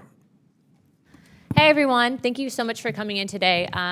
Specifically, thank you for your work on the human genome. Aside from that, this is pretty quick on questioning. My question for you guys is, we talk about for if people want to actually delete their data, just so I'm clear and so people watching this are clear, in the event that they choose to opt out, delete their data, what happens to the data? Is it gone forever? Is there, an area where it can be pulled back up after deleted? What happens? Miss W, if you will. I appreciate that. When a customer, when I was during my tenure, when I was CEO, and I can only speak about that since I've not been there since March, if a customer wanted to delete their data, it was irreversible. It was gone. So if you wanted to delete your data, it was gone. Okay, so there's no way that they can bring it back up after the fact? No, it's actually, it becomes an issue then. If people want to upload it again, you would have to respit. Okay, perfect. Well, thank you. That's all for my line of questioning. Does anyone else want my time? Nope, that's it. Thank you, guys. Chair recognizes Ms. Lee. Thank you, Mr. Chair. I think what we've seen in both last week's hearing on AI and today's is how unprepared this country is to protect people's private information. This bankruptcy in the Cell 23andMe demonstrates just how little control people actually have over their sensitive information. The few federal privacy laws we do have on the books have just not kept up with the internet age and the technological advancement. As a result, more and more of our data is just accessed by more and more interests, and it's just out there. Companies are handing over private data to the government that would normally be protected by the Fourth Amendment, for instance, and you would need a warrant to get. That includes genetic data at 23andMe. Some states have, of course, pushed for stronger consumer protections around privacy, but the data threats are not stopped by state lines. So people need protections that cover the entire country. Professor Hu, just briefly, what is your biggest concern about the gaps in privacy law that Congress ought to address through legislation? My deep concern is the way in which AI is changing, I think, the nature of data. I think that, as it's been explained before, data is to AI the way that airspace is to aircraft. And without being able to have a way in which to really protect it and secure it, I think that we're going to increasingly see abuses, misuses, and discrimination flow from that lack of regulation. Thank you. The patchwork of privacy protections in this country has created an ecosystem where data brokers and companies like 23andMe hold massive amounts of sensitive information for millions of Americans, and they can just really do what they want with it. Beyond just collection and storage of data, we should also be worried about how these companies use this data, including who has access to it. For one, law enforcement officers, there are few restrictions on law enforcement's access to DNA profiles stored in databases like 23andMe. The so-called forensic genealogy is often done without a court-approved warrant and can mean that law enforcement has access to the genetic information of millions of Americans with little to no oversight. Even if you yourself did not give your DNA away, if you have a family member who did, you could be affected. What's even worse is that people usually aren't even aware that their profiles are being shared with police. 23andMe's current privacy policy states that when faced with law enforcement requests, the company will, quote, only comply with court orders, subpoenas, search warrants, or other requests that we determine are legally valid, unquote. Mr. Self-Savage, that last part is a bit concerning. What exactly do you mean by other requests that are legally valid? And what other request is going to get 23andMe to give over information to police? Let me first say that 23andMe to date has not given any information over to law enforcement. We have a transparency page on our website which shows the requests that we've received from law enforcement. It's a small number, and those that we've complied with. And you'll see that it is 0 that we've complied with. The only way we will comply with a law enforcement request is with a legally valid process, such as a court order or subpoena. And to date, yeah, I see that. I just really specifically, just really wondering about the other requests that we determine. I get that. I get the subpoenas and the search warrant, but there is a caveat for other requests that we determine are legally valid. Can you give an example of what that might be? That is, I cannot give an exact example of that other. I can say that, basically the only way we would comply with a law enforcement request was with what we determined to be a legally valid process. Thank you. I think that the fact that you can't define what that means is a massive loophole for 23andMe to do what it wants with people's data, and that's, I think, a really big concern. Mr. Self-Savage, also, how does 23andMe notify a customer when it has provided their genetic data to law enforcement? I'm sorry if you already answered that. What information do you provide them about the requests? As I mentioned, to date, we have not provided any information to law enforcement. If you did, do you have an example of how, do you know what the policy would be about how you would notify them? I do not, but I can take that back to our team. Thank you. I appreciate that. I think these policies have a lot of room for improvement and that your customers deserve better, but it's at least a baseline, hopefully, of protection. Can you commit that 23andMe will not get rid of this policy regardless of who ends up owning it once the bankruptcy sale goes through? I can say that the 2 bidders for the company have both agreed, both verbally and in writing in their contracts to purchase the company, that they will step into the shoes of the company and adopt the privacy policies and other consents on a go-forward basis. God willing, I guess. It's really scary that people have to rely on the whims of private company to protect their private information. The Fourth Amendment can only protect us so much as these loopholes and workarounds need to be fixed. So I thank you all so much for your testimony today, and I yield back. Chair now recognize Mr. Burchett from Tennessee. Thank you, Mr. Chairman. I believe you're from Kentucky, neighboring state. Ms. Wojcicki, did I get that right? Close? Very close. All right, well, nobody gets Burchett right, so don't feel like the Lone Ranger up here. Are you aware that in 2015, 23andMe received funds from a variety of investors, including Woozy Healthcare Ventures? I am aware of that. Okay. And according to 23andMe, this partnership has dissolved. Is that correct? That is correct. Do you know how much Woozy Healthcare Ventures invested in your company in 2015? They invested $10 million out of a $115 million round. Okay. Are you aware that at that time, Woozy Healthcare Ventures had direct ties to the CCP and the Chinese People's Liberation Army? We were not aware. Can you explain how the partnership between Woozy Healthcare Ventures and 23andMe was dissolved? I believe that they sold their shares. It was just an investment. Well, investors, though, in a corporation do have votes on things that occur, though. They had no control. They just gave y'all $10 million with no strings attached. There was no control. They just gave y'all $10 million with no strings attached. That's a yes or no. They were just an investor. No strings. Okay. I have a bill, H.R. 2286. It's the American Genetic Privacy Act of 2025, and it was actually put forth last year, and your all's lobbyists do an excellent job, and this Congress, as Congresses in the past, have very little guts to do what I feel like is the right thing, because it takes a great deal of trust for Americans to share their sensitive genetic information with DNA testing companies, and selling this information to companies with direct links to malicious foreign actors, I feel like, is a huge violation of trust. DNA testing companies must keep Americans' genetic information private so it isn't used against us by the Chinese Communist Party or any other nefarious characters. The bill that I put forth would prohibit commercial DNA testing services from disclosing this genetic information of the United States nationals to the CCP or entities affiliated with it. And if we had passed this, and it doesn't come through this committee, it's another committee, but if we had passed that, we'd be probably, the questions be a little different up here. I was made aware of a situation where supposedly the Chinese could say they collected this data that was sold to them on the market, and they could possibly create, they would do a genome, which I understand is a study of genetic information, and develop a pattern.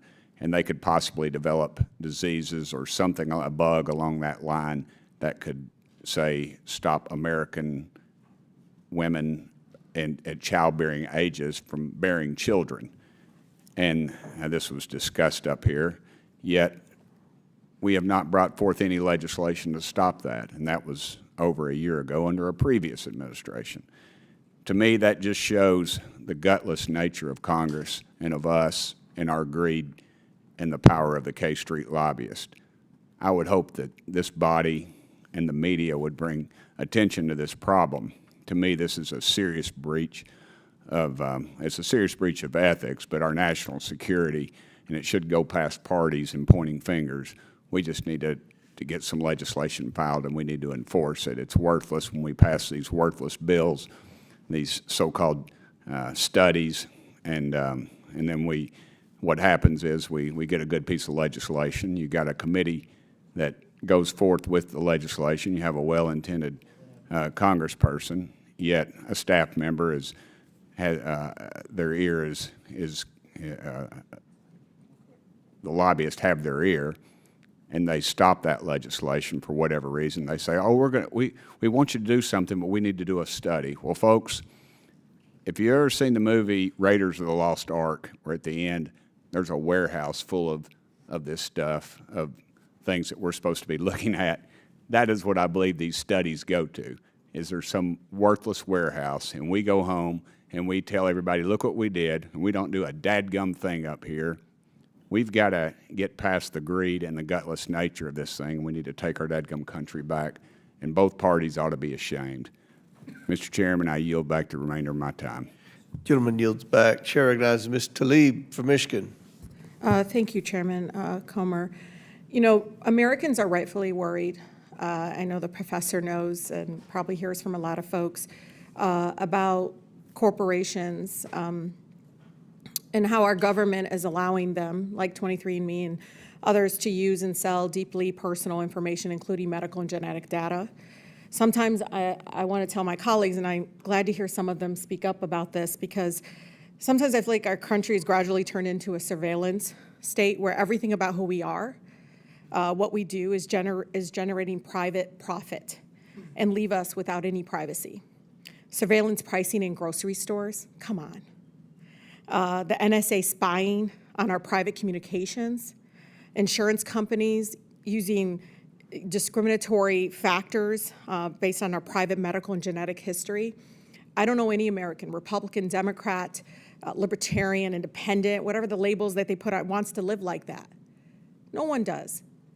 So Professor Hu, how can we ensure that genetic data of 15 million users, being put for sale, won't be used for private actors? And I just wanted to be clear. I know everybody's talking about China, but I'm actually really worried about corporate greed here in our country and the corporations here in our country that, to me, corporate greed in our country is a disease.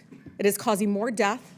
I don't care if it's a fossil fuel industry, what my residents call sick care, not health care in our country, whatever it is. But I'm really worried, Professor Hu, because Professor Hu, I can see healthcare insurance companies using data saying, oh, your genetics shows you might get breast cancer. We're not going to cover you. You're not going to get life insurance. You're not going to be able to get access. Or they're going to, again, use this to profit, not to help. We don't seem to prevent death and destruction in our country. Even this chamber doesn't do that. And so what can we do? This is genetic medical, history, as you know. It's incredibly important, especially, I know a lot of ethnic and racial heritage is also mixed up in there, and you saw them targeting folks of Jewish faith. And is just, to me, watching this happen. And then we do nothing. We'll have this hearing. And I know Chairman Comer is trying to do his best, but we're going to have this hearing. But are we going to actually update HIPAA? Are we going to actually do something to push back against profit for this kind of data and information?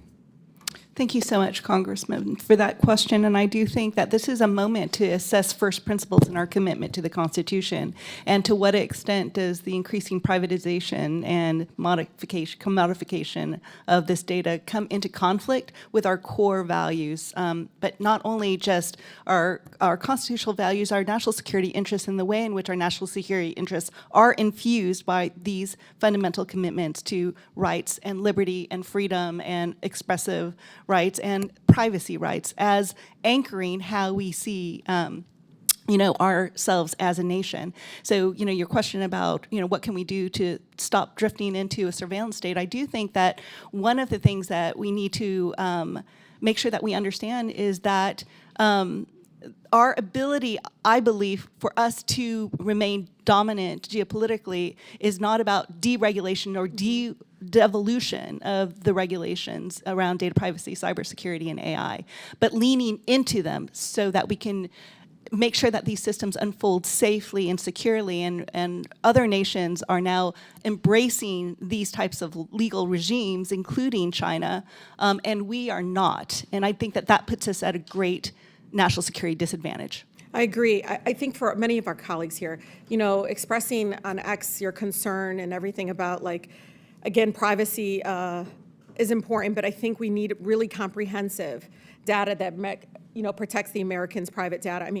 This is literally going to be a fight between those that want the corporate greed and the government surveillance, and how overreaching that is, because it is, again, going to be profit before the people. And many of them are going to 23andMe because they want to live. They want to live. They don't want to get sick. They want preventive care. And I know, there are, the Trump administration right now is destroying privacy protections. I see it, raiding private Social Security data, tax info, bank account numbers, you name it. I'm really concerned about this growing factor. But I also want many of my colleagues to know, Trump is now working with data and surveillance companies like, what is it, Palantir, is that how you say it? Look at this, to compile databases on Americans. First to target immigrants, they always start there. And then they're going to target, it's going to be our neighbor, other folks. It's going to be unbelievable because, Peter T. Hall and Alex Karp, who made it clear that they care more about political domination than American democracy or individual privacy. I say this because we're talking about 23andMe, but understand there's a bigger movement in our country that we need to put in check right now, because they don't care about us. They don't care about the folks that put us here and told us to protect them. And so I think it's really important, Chairman, after this hearing, let's not just have it in the congressional record. Let's actually do legislation to hold them accountable. With that, I yield. Gentlelady yields. Chair recognizes Mr. Burleson from Missouri. Thank you, Mr. Chairman. Professor Hu, it's been talked about a lot in this hearing about the potential threats and risks of foreign actor getting access to, Americans' DNA records. Can you elaborate on what is the potential risks that we are facing? Yes, some of the risks include, for example, blackmail, using it in order to exploit and try to make individuals more vulnerable, greater surveillance risks, and as was discussed, potential biochemical, biometric types of warfare. But I do think that there's also potential AI-driven targeting risks as well. Mm-hmm. And then, this isn't new. I mean, the hospitals, providers, their electronic medical records they're attempted to be hacked all the time. Have you heard of what the street value of someone's medical record is? Well, at one point I'd heard that it's over $50,000 or more. It's probably a lot more today. Mr. Savage, one of my questions has to do with how the hack occurred in 2023. Is it correct that individuals who had stolen, passwords from other businesses then used that in a form that's called stuffing, where they used an automated system to take, say, the hacked passwords and accounts from another company, and then just rolled through those to see if those same passwords were used on your site? Am I getting that accurately? That's generally accurate. It is something called credential stuffing, whereby a user, and we all have done this, is use the same username and password on multiple websites. Right. And other websites were hacked, and they were able to obtain those usernames and passwords, and then they tried them on 23andMe, and they were able to access a number of accounts to get into and take the DNA relative information. And so the mechanisms that you've put in place to stop that from happening in the future are that you check to see, you send a text message to verify that somebody's logging in from that was the original individual, or what other steps do you take? Right after the cybersecurity incident, the first thing we did was force every consumer to reset their password. Mm-hmm. And as part of that process— They couldn't use the previous one. They couldn't use the previous one, and we also checked that password against known hacked passwords, right? Just to make sure that, the same thing wasn't going to be happening with another credential stuffing. I think if the American people are listening, you should never use the same password for different website businesses. Yeah, that's a very good just process, a good right? policy to follow. And Okay. then second, you also mentioned we did also implement two-factor authentication, whereby either, basically we actually then either sent the customer a text message or an email confirming that it was them, and they entered that code to make sure that there was an additional layer of security, a second factor Yeah. to access their account. Thank you. Ms. Wuchitsky, is that correct? I think that one of the things that's kind of striking me is that when someone enters into an agreement, they know your company, they know your reputation, they know you. I think what we're kind of going through is a situation where potentially what the trust that was placed in you because of this situation is in jeopardy if somebody else gets access to that information. The question is, what will they do with that? So one of my questions is, do you think that there should be a law that upon the sale of a business, that an individual has to reconfirm that they want that company to have, the new company to have access to their data? Thank you for that question. I'm a huge believer that people should have choice and transparency. So I think it's a complicated question, the one you just asked, because there's individuals, for instance, like my sister, who recently passed away of lung cancer, who established a lung cancer community in 23andMe and feels very passionately about identifying genetic risk for non-smoking lung cancer. So she is deceased. Mm-hmm. She opted in to research because she really cared about that mission. And it was really important for her to be able to do, lung cancer is massively underfunded. It is one of the poorest funded areas. So how could we all come together? So how could she possibly reconsent? I just had one more question. So when a separate company that you've created, had a contract with, and you shared some of that data. What mechanisms do you have to protect and make sure that company is not then reselling it and sharing that data? That would have been part of the contract. So, for example, with GSK, they were looking at aggregate statistics. They could not go and then share that with other partners. Okay, thank you. I yield back. Chair now recognizes Ms. Presley from Massachusetts.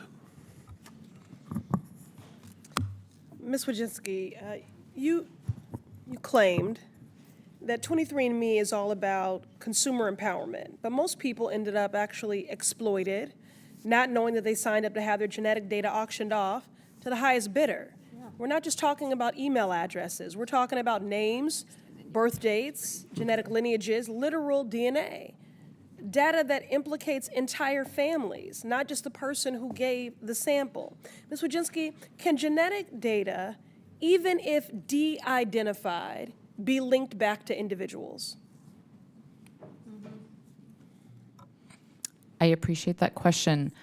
Could genetic data be linked back to individuals? You would, you can link back. Your DNA is your DNA. If I have a way of matching it to something that potentially connects to you, then you could potentially identify. So the answer is yes. The answer is yes. The genetic data, even if de-identified, can be linked back to individuals, just the science.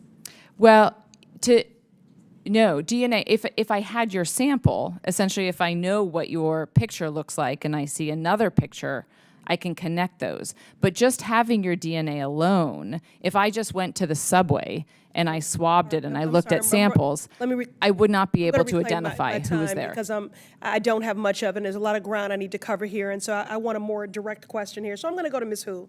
Is de-identified genetic data truly anonymous, or can it be traced back to individuals? Ms. Hu. Thank you so much, Congresswoman. I'm not a scientific expert on that exactly, but there has been research on the limits of de-identification and also the risks of re-identification. All right. Fair enough, yes. It absolutely can. With just a few pieces of additional information, like zip codes, gender, or 23andMe's Find Your Relative feature, it becomes easy to re-identify people and to expose their personal health information. 23andMe's privacy agreement talks about anonymous data, but DNA can never truly be anonymous. That is the point. Now, Ms. Wojcicki, you said a limited number of customers were compromised by the data breach, but the truth of the matter is that out of the 15 million people who trusted this company, half of them, 7 million, had their data exposed. So that's not inconsequential, it's deeply consequential. And now that same data can be sold off to a for-profit pharmaceutical company, so you can understand why people are rushing to delete their accounts. But the thing is, when people have tried to log in and delete their data, they received error messages and then the website crashed. That is not okay. Your company is preventing people from deleting their information. Mr. Savage, it's time to put people first. Will you contact each of your customers seeking consent for 23andMe to continue holding their data? Yes or no? It should be a simple opt-in communication that you send out before any bankruptcy sale. I want to really underscore that. Congresswoman, we first have sent a notice out to all of our customers via email, Reclaiming my time, notifying Mr. them Savage. of the sale, and that a second email is currently going out this week, notifying Mr. that their Savage, sale is reclaiming my happening. time. Please just answer the question, yes or no, okay? Will you commit to contacting each of your customers seeking consent for 23andMe to continue holding their data? This should be a simple opt-in communication that you send out before any bankruptcy sale, yes or no? Congresswoman, it's not that simple. We believe we've already Why received that not? These consent. people are deserving of this, these assurances and this insurance. They're already, they've been violated in so many ways here. Ms. Wojcicki, will you amend your bid to commit to a similar consent requirement then? I don't believe I can talk extensively about my bankruptcy, about the bid, but I can say in the past, for example, when we did the GSK partnership, we proactively communicated with all customers I know that. with that I link. know that. I know that. I know that. It's not good enough. It's not good enough. It is just not good enough. People trusted you with their more personal information. Show them you respect them. They do not need your apologies anymore, and they don't need your sympathy. What they need is legal protection. So if you're not able to protect the 15 million people and their families who trusted you, this company should not exist. The breach of data, the breach of civil liberties, the confusion this has caused for millions, it might just be time to give it up. I yield back. Chair now recognizes Mr. McGuire from Virginia. Thank you, Mr. Chairman. Thank you to our witnesses for being here today to answer our questions regarding the safety of millions of Americans' genetic information and personal data. If malign foreign actors such as the Chinese Communist Party, CCP, were to get their hands on the data, the privacy of millions of Americans and our national security will be at risk. And I apologize if I don't pronounce your name right, but Ms. Wojcicki, is that right? Mm-hmm. We know approximately 15 million customers have submitted their DNA samples for genetic testing to 23andMe. Do you know roughly how many of these customers are American citizens? I believe the last when I was there, it was about 85% of customers were from the U.S. Thank you. And Ms. Wojcicki, yes or no, did 23andMe already give Chinese corporations associated with CCP and the Chinese People's Liberation Army access to this data? To the best of my knowledge, since I have not been there since March, no. Understanding that every company in China is associated with the CCP. All right, Ms. Wojcicki, 23andMe received investments from Wuxi Healthcare Ventures, a company tied to the Chinese People's Liberation Army and CCP. What other foreign entities have invested in 23andMe? In 2018, 23andMe had an investment from GlaxoSmithKline, which is a UK-based operation. And Mr. Cell-Savage and Ms. Wojcicki, yes or no, would you be comfortable with your or your family's genetic information and sensitive data being in the hands of a malign foreign actor such as CCP? Yes or no? I would not be comfortable. I would not be comfortable. All right, follow up. What steps are you taking to ensure the sensitive data of millions of Americans is secure and will not be sold to malign foreign actors? I can take that question. Thank you. You know, as part of the Bankruptcy 363 sale process, we have, special committee has affirmatively said that the company will not be sold to any entity in China, Russia, North Korea, Iran, or any other foreign adversary. I am happy to report that through the bankruptcy process, we, at the current time, have 2 final bidders, both American enterprises. TTAM Research Institute is an American foundation, and second is Regeneron Pharmaceuticals, which is an American pharmaceutical company here as a public company. There will be dire consequences to our national security as well as the privacy of millions of Americans if the CCP or another malign foreign actors are able to gain access to sensitive data of 23andMe. The CCP and any other foreign actor should not be allowed to gain access to millions of American sensitive data, which can then be weaponized against them through surveillance or even the creation of a bioweapon. It is our duty as members of Congress to protect our constituents' privacy and our country from foreign actors who will weaponize this data against us if given the opportunity. And with that, Mr. Chairman, I yield back. Would you yield a minute to me of your remaining time? Absolutely. How confident are you all that your data will not end up in the hands of a bad actor?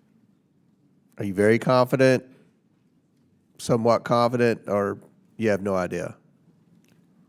I, as interim CEO, am very confident that the sale of the company will not result in the company being sold or the data ending up in the hands of a bad actor. And by that, I am referring to China, Russia, Iran, Venezuela, or other foreign adversaries. What about health insurance companies or things like that, American health insurance companies? Or? As I think I'm very happy to report that the final 2 bidders for the company are TTAM Research Institute, which is a foundation here in the U.S., founded by Ms. Wojcicki. And second is Regeneron Pharmaceuticals. Neither of those are healthcare companies. Okay. And I feel confident that they are taking over the privacy and policies and consents of 23andMe. Ma'am, how confident are you? I'm not involved in the bankruptcy process other than being a bidder. And so for So myself, if you end up with it, you're confident that your company will? I am confident. Chair recognizes Mr. Min from California. Thank you very much, Chair Comer. I have to confess, I don't use 23andMe. I've never been tested for genetics, but I certainly have a lot of customers who have chosen to use 23andMe, and I've heard from a lot of them. But Mr. Selsavage, I understand that customers of 23andMe can choose to consent to have their individual genetic information shared with your researchers. What protections were put in place to protect your customers from the misuse of that data? First, our customer data and our policies are always putting our customers first. Right, but reclaiming my time, just briefly, what protections are in place to protect your customers from misuse of that data? First, and they can have the right to actually remove their consent to that data for being used for research policies at any time. The company always has provided researchers with de-anonymized data. We are not providing individual identifiers when we actually share that data for any research purpose. And I believe you also have protections that it's explicitly limited to just research purposes, right? You couldn't go ahead and sell that to Goldman Sachs, right? Our research consents are, first, there's a research consent that only 23 can use their data for research purposes, and there is a separate individual consent for using that data with third parties. Right, but I understand that, but I'm looking at your terms of service right now, and I don't see any specific language giving 23andMe any ownership rights to people's individual level genetic or health information. Is that correct? That's correct. Our customers' data reclaiming my is time. always the owner of Under the section that's described as licensing and IP rights, your terms of agreement state that you get a license to use quote-unquote user content, which is described as information, data, things like that are generated by users of the service and transmitted to you. It goes on to say specifically user content does not include genetic or health information. I take it from this and the fact that licensing rights for individual genetic or health data are not mentioned anywhere else in your terms of service, that you also don't receive a licensing right or royalty rights to people's individual genetic or health data. Is that correct? I'm not a lawyer, but you don't own it. You don't own the data individually of people. You can use it for some purposes, for research, if they consent to it, but you don't have an ownership right in that. I think you just said that. Is that correct? That is correct. Our customers own their data, and they control that data at all times. So I want to re-ask the question. Could you share somebody's individual data, genetic data, with Goldman Sachs or Elon Musk or with the Chinese government? Could you sell it to the highest bidder? Our policies state that, basically we can actually Let me, reclaiming my time. Yeah. If I was really interested in the genetic data of Chairman Comer, could I buy Chairman Comer's data if he was a client of your service? No, you could not. Why not? Because we don't have the right to share. Because you don't own it, right? You don't own the rights to that. Could you sell the homes of your customers? Could you sell any other assets they owned? The answer is no, because you don't own that, right? So you don't own people's genetic or health information. So I guess I'm really just wondering why you think you can sell this data at an individual level to a third-party company that's coming in, where we don't. I know you're talking about protections on that data, but I'm just wondering. I'm not a customer of yours, but for those who are, including my constituents, why are you selling their genetic data when you don't own it? The terms of service and the agreements at 23. I've looked at your terms of service. Yeah. Mentioned that we can basically, in the event of a sale of the company or a bankruptcy of the company, that the data can be transferred to the new company. Look, 23andMe, what you guys do, I think at your height, you seem like you were doing great things, but you fall into a clear regulatory gap here between HIPAA and GINA, as I think has been described. And I think this is one of those rare instances where my Republican colleagues and I we all agree on the problems that this raises. And I think it's clear that we need some kind of regulatory protection. So I guess I'm going to ask you, in the meantime, before we address this with law, I want to echo the point made by my colleague, Rep. Presley. Why won't you commit to what seems like a very reasonable and common sense opt-in policy given that you're about to sell people's individual level genetic data, very valuable information, very personal information, why won't you commit to doing that? It seems like a very reasonable thing to do. Congressman, we believe our customers have already consented to this transfer of their data through the consents that they signed up for when they signed up for the service. Second, we've provided the customers with notice of the bankruptcy and will be providing them with notice of who the company will Do you check every email you read? I don't. I certainly don't, and I certainly might miss an email or several emails like this, and I would just encourage you to think about an opt-in policy, because what you're describing right now is the transfer and sale of data that is very, very personal, and I personally find it very outrageous that you're not allowing people to opt into this, not giving them that right, knowing that the open rates of your emails are probably very low. With that, I yield back. Gentleman yields back. I hate to interrupt this good bipartisan hearing, but at the request of the witnesses, we're going to take a 5-minute bathroom break. When we return, Mr. Timmons will be asking questions. So pursuant to the previous order, the committee will stand in recess for 5 minutes.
The House Committee on Oversight and Government Reform full committee hearing titled Securing Americans' Genetic Information, Privacy and National Security Concerns Surrounding 23andMe's Bankruptcy Sale is back in session.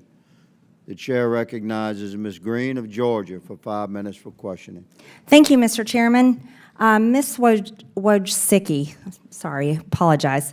You co-founded 23andMe in 2006 and took the company public in 2021. Is that correct? That is correct. And this is all about DNA, which is we would call science. Is that right? It was really about how individuals can learn about their own genetic information. But DNA and the study of it is science. Is that correct? It's about learning about their family, their ancestry, science, and their health risks. Okay, so it's science. Now, in 2001, you reposted Dr. Raven, the science maven, who reposted my post of a sign that I kept outside of my office that said there are two genders, male and female, trust the science. And the attack on this, which you reposted, so you must have agreed with them, was as a scientist with a transgender parent, I need you to sit down. You don't know the science or the history. You trust the science. Science draws a difference between sex at birth and gender identity. The systematic incidentalization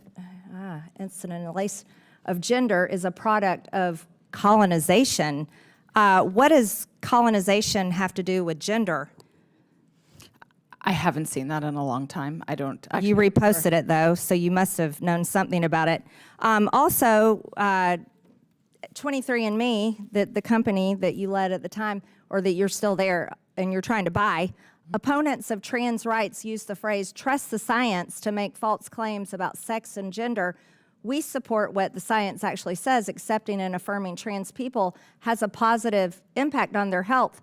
Trust the science, support trans health, which is really interesting because in DNA, it shows that there's only two sexes, two genders, male and female, and that should be something that you're you're very tied into that since you founded the company, co-founded the company, took it public, and you want to buy it again.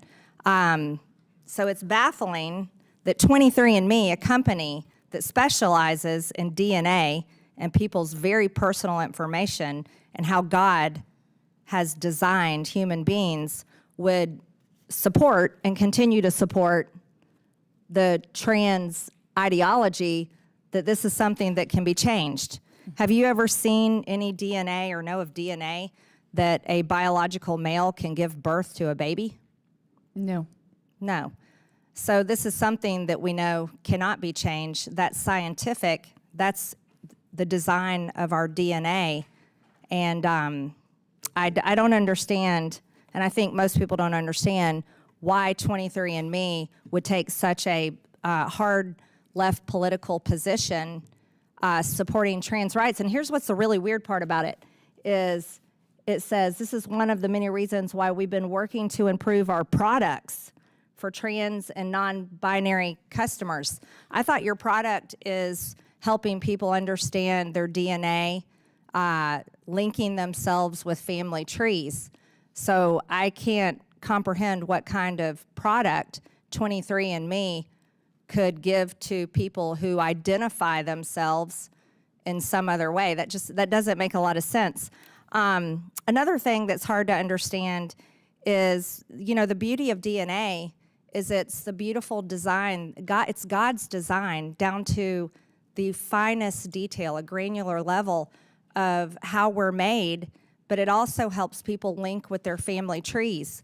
Yet this is a letter that you put out after the SCOTUS ruling overturning Roe versus Wade, and you put out a letter very much against the ruling, that the right should go back to the states, and you clearly put your own personal belief in here on the 23andMe social media, that you are very much for the killing of the unborn, the killing of babies, which completely would destroy what your company is all about. How can we study DNA? How can we study people's lineage if one of the very co-founders and who wants to own the company again, supports the murder of the unborn, the murder of God's design, and the murder of God's creation, which we can link it to DNA. And Mr. Chairman, I'm running out of time, but I think that's 100% against the science, and I think it's 100% against God. I yield back. The gentlelady yields back. The gentleman, Mr. Bell, is recognized for 5 minutes for questioning. Thank you, Mr. Chair, Ranking Member, and our witnesses for being here today. And in Missouri, we are currently recovering from one of the largest natural disasters since 1959, which has left an impact statewide with extensive damage to my district in the St. Louis region. As we recover from these storms, the threat of waste, fraud, and abuse lingers above the lives of the thousands of individuals impacted. These same individuals who are already exhausted and depleted from the mental turmoil and physical loss are now faced with the threat of fraud. Studies have suggested that individuals recovering from natural disasters are at a higher risk of being susceptible to scams. Many of these scams come in the form of imposters who are impersonating government officials, bank workers, or even FEMA employees to acquire vulnerable information. These fraudsters preying on these vulnerable communities use the tactic of acquiring individuals' private information like social security numbers, bank account numbers, and addresses by posing as a resource to provide help, but subsequently using the information obtained for their own personal gain. Ms. Hu, do you agree that access to this personal information poses a significant threat to Americans' livelihoods, especially those in vulnerable communities? Thank you, Congressman. I think that you are helping to elevate one of the critical issues about data privacy, and that is the way in which it can be exploited, particularly to those who are most vulnerable. And without comprehensive privacy laws or greater cybersecurity protections at the federal level, I fear that we're going to continue to face these types of issues. And since we were talking about privacy, I'm going to go off my remarks for a second. I don't, to the previous questions, I don't really care what your positions are on abortion. What I care about is that a woman has a right to make a decision with her own body, that people have a right to make a decision with their own body and healthcare choices. So what we have seen with 23andMe is a breach of privacy that has left many communities vulnerable to fraudster attacks ranging from identity theft to risk from exposure of genetic data. I agree and recognize the need for comprehensive legislation that ensures transparency in the collection and use of personal data, along with stronger security measures and protections when it is handled by corporations. But I also know that the threat of fraud and abuse does not just lie in our corporations, but amongst our very own government. What we have been seeing over the last couple months is one of the largest fraudsters of them all, and his name is Elon Musk, who this committee refuses to bring to a hearing to question. Musk, who has scammed the American people with false promises of efficiency and elimination of waste, fraud, and abuse, has carried out the exact opposite. Musk and his Doge team, or whatever you want to call them, have ransacked multiple federal buildings under false pretenses, gathered sensitive and personal data, and vanished, leaving others to pick up the pieces and rebuild. Sounds pretty similar to the tactics of disaster frauders to me. It is our duty not only to hold corporations accountable, but also to hold anyone accountable who violates the privacy and safety of the American people. I will continue calling out and fighting back against fraudsters and protecting the individuals who need it most. Thank you, and I yield back to the ranking member. Does the gentleman yield his time back? To the ranking member, yes. Thank you for that. I yield back. The gentleman yields. The gentleman from Arizona, Mr. Biggs, is recognized for 5 minutes for questioning. Thank you, Mr. Chairman, and thank the witnesses for being here. I want each of you to answer this question as succinctly as possible. Who owns the genetic information at 23andMe? Ms. Wojcicki. What we have said in the past is that you're the individual, always owns their genetic information. Okay, so I'm going to leave it right there. The owner, you've said, is basically the person who submitted their genetic information. Mr. Selsavage? The owner of the genetic information is the customer at 23andMe. You agree with that, Professor Hugh? In their terms, they say that they can sell data. Okay. Yeah, so, yeah, not that they can sell, but that the actual ownership rights, and when you own it legally, you got a bundle of rights. And then I think, Mr. Selsavage, you said that there was, that there's a license for use. And I think that, Ms. Wojcicki, I thought I heard you say that too, that somebody opts in, they're providing a license for use, either for research or other use. Is that fair? You're operating under a license agreement at that point? Our customers, basically provide consent for us to use their data. Strike that. Let's hold on. Okay. Let's not get funny with the words. Are you given a license to use it? Congressman, with all due respect, I'm not a lawyer. Okay. I do know that our customers are always given the right to consent or remove that consent to use their data for research purposes. All right. So we'll leave it there for a second, and let's just get to liability, because even in a license agreement, you can breach a license agreement, and even if someone provides consent, you can abuse a consensual arrangement. And the question is, who has liability at that point? And I would suggest to you 23andMe does. Would you agree with that, Ms. Wojcicki? I'm not sure I understand the question. If you guys, 23andMe, were to violate what apparently is not a license, but some kind of consent agreement, you would have a liability for that, for failure to protect the markers. If 23andMe violated the consent, yes, then I would believe there would be an issue. Mr. Selsavage, you agree with that? Yes, I believe 23andMe has a duty to uphold the consent that our customers have agreed to and that we've agreed to with them. Okay. Professor Hu? And then, yes, in the breach litigation, I think the class action shows that there was liability. Right. And so let's now compare it to just national security for just a moment. Professor Hu, what specific vulnerabilities in our current laws allow this data to be exploited, the data we're talking about that 23andMe is sitting on? Yeah, I'm deeply concerned that if it is, faced with a foreign investor, which has already been brought up, whether or not there could be other ways in which there could be, once there's a breach, that it can fall into a foreign adversary's hands. Let's get back to the liability for just a second again, because this is driving me crazy. As one who owns the genetic information, let's say I did, at any point you said I can withdraw consent. Can I order you to destroy that genetic information?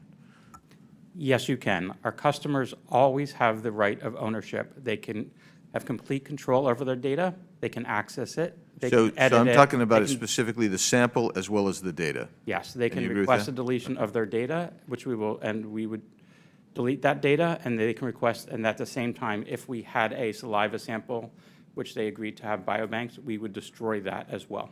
Professor Hu, Americans are really concerned about domestic surveillance programs. Believe me, FISA's been abused by our own government, et cetera. How can Congress prevent the U.S. government from having unauthorized access to 23andMe's genetic data? I think that what we need is to expand HIPAA and we need to expand GINA. We need to have greater, protections and cybersecurity assurances. So I'm going to lay this at you. With the abuse of FISA that we have seen, and these are massive databases being accumulated on American citizens, and inquiries being made by the FBI without any kind of judicial authority, nor with consent of the individual. Do you think, Ms. Wojcicki and Mr. Selsavage, that you guys have taken, 23andMe has taken adequate protective measures to prevent incursion from any or any state or non-state actor? I mean, you know you had the problem where you were hacked, so what have you done then to make sure that you're secure against even things like the U.S. government? And as a compound question, have you ever received a request from the federal government or any other governmental entity to have access to a particular DNA sample that perhaps might be in your database? The gentleman's time has expired, but the witness will be allowed to answer the question. Okay. I'll take the second question first. You know, the company has published, you know, on our transparency page, which is a public page on our website, you know, requests that we've received from law enforcement with regard to DNA data that the company has held. At no time have we actually provided that data to law enforcement or other authorities. Second, you know, basically after the cybersecurity incident, we have taken additional steps to secure the data that we have at 23andMe from both, you know, foreign actors or any type of threat actor, including, you know, in providing additional encryption over the data, you know, putting in additional security measures, and for simple access to customer accounts, adding in two-factor authentication and requiring all our customers to reset their passwords and ensuring those passwords and usernames have not been used in other compromised websites. I thank the gentleman.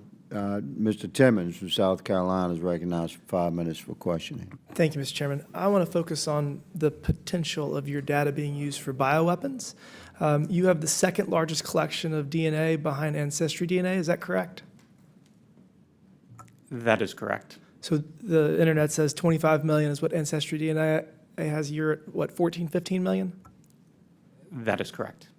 And you agree that there is the potential that a rogue actor or a evil nation state could use the genetic data that you or Ancestry DNA has gathered to then create a targeted bioweapon that would target people of certain geographic locations, ethnicity. You could even do eye color. Is that scientifically possible? Would you agree?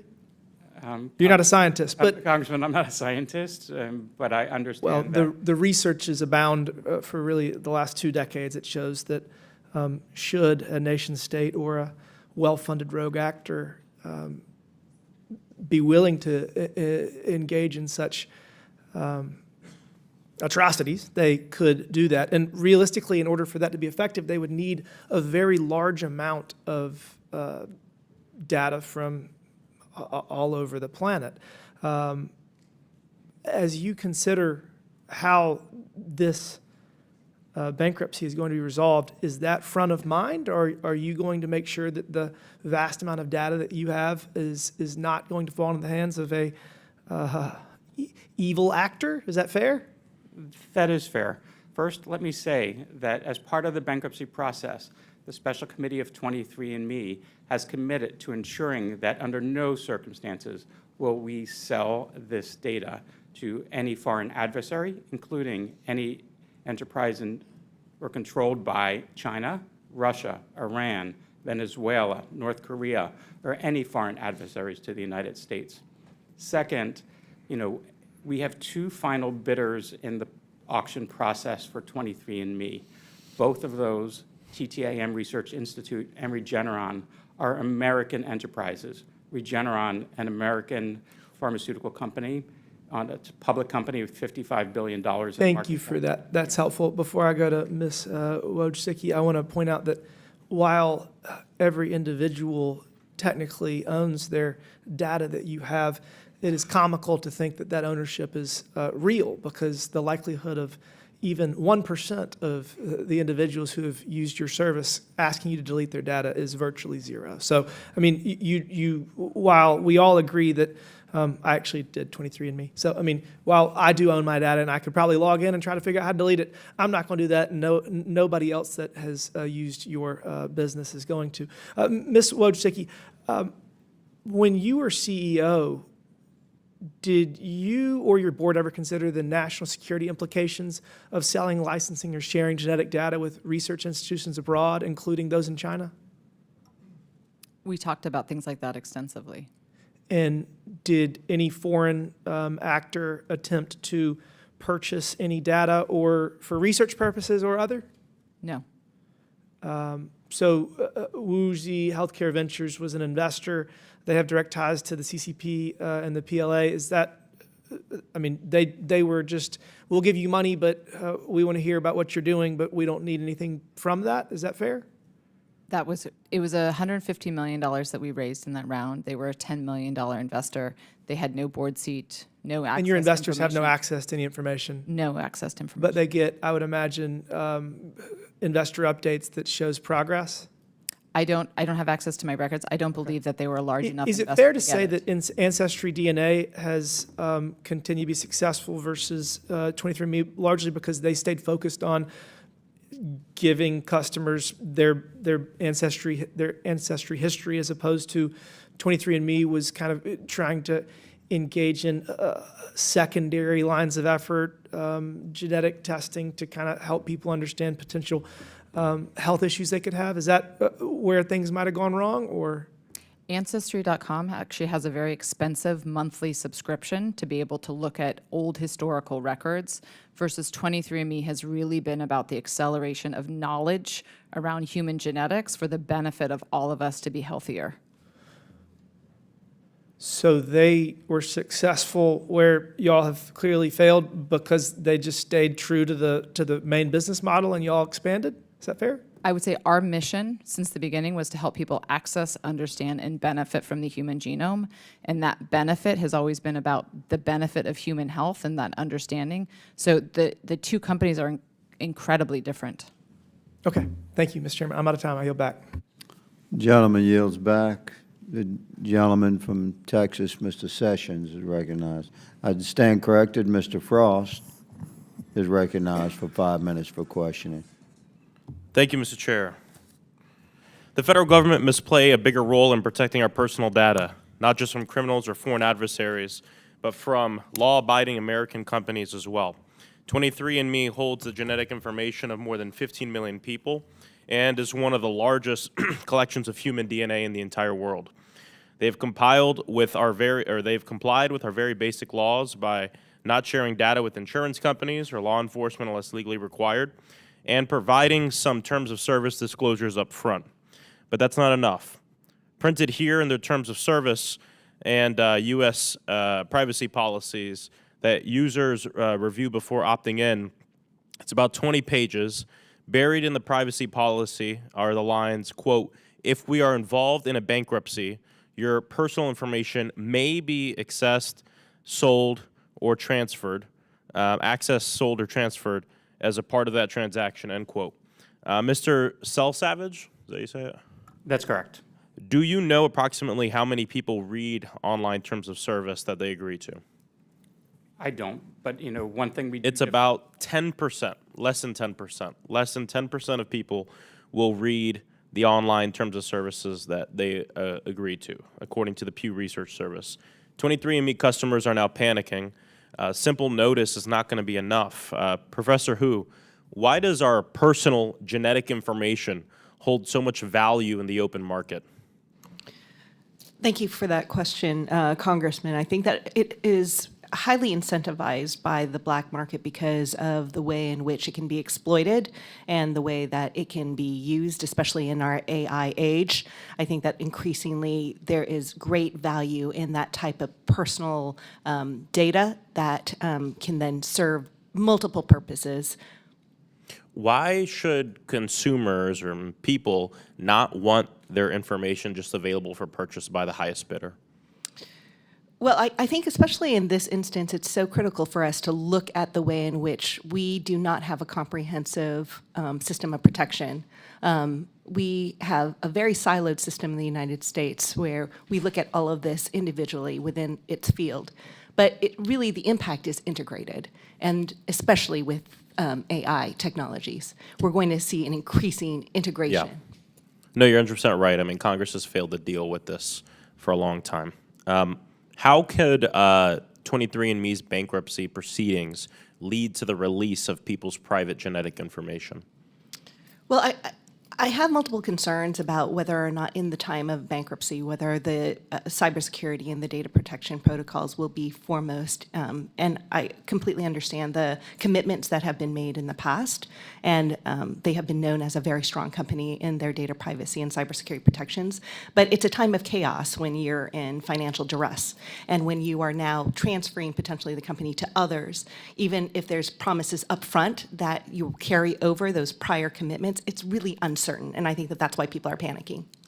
When it comes down to strengthening privacy regulation for our personal data that's held by corporations, what examples can we pull from in terms of state laws?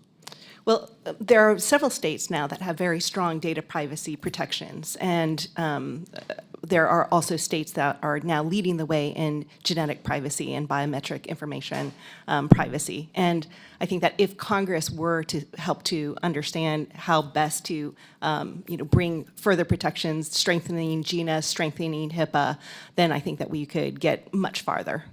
Are there any approaches that haven't been tried yet? Well, I think that Colorado, for example, with their high-risk AI, Consumer Protection Act is a model of borrowing from the EU and looking at what types of technologies and what type of AI systems or data-driven systems are going to pose the greatest risk, and I think that that's something that Congress could examine. Yeah. Genetic research has had life-saving results, and large amounts of data can only assist in this work. But the loss of data privacy cannot be collateral damage for these breakthroughs, and innovation must not mean surrender to corporate control. This is not about one company, but in the battle between people's data, privacy, and corporate profits, the people usually lose. And I hope that both my Democratic and Republican colleagues can agree that it's imperative and past time for Congress to step in on this. Thank you. I yield back. Gentleman yields back. The gentleman from Texas, Mr. Sessions, is recognized for 5 minutes for questioning. Mr. Chairman, thank you very much, and for this hearing today. Most interesting on both sides. Ms. Wojcicki, you and I met on 1/20/2015 up at the Rules Committee. I was chairman of the Rules Committee at the time, and covered much of the things that we are covering today with a different viewpoint, perhaps back then, although we understood that there were members of the House, soon to be Senate, who did hold very dear thoughts about privacy and the things that would come with that. I have 3 questions. The first one is, I assume for anyone who can answer it, who's going to decide who gets the company? Is it the bankruptcy judge? It is first a recommendation from the Special Committee of 23andMe to evaluate the 2 final bidders to ensure that there is a highest and best bid for the company. That recommendation will then be presented to the bankruptcy court for the bankruptcy court's evaluation. So a recommendation, and theoretically it could be off highest bidder.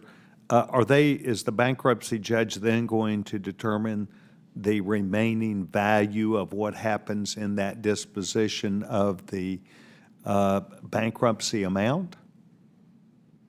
It is the bankruptcy court which will determine what happens with the proceeds from the sale, if that's what your question is. Thank you. Anyone disagree with that? Thank you. Data that is being held, I see the term often that might be reserved for the term research. This is used for research.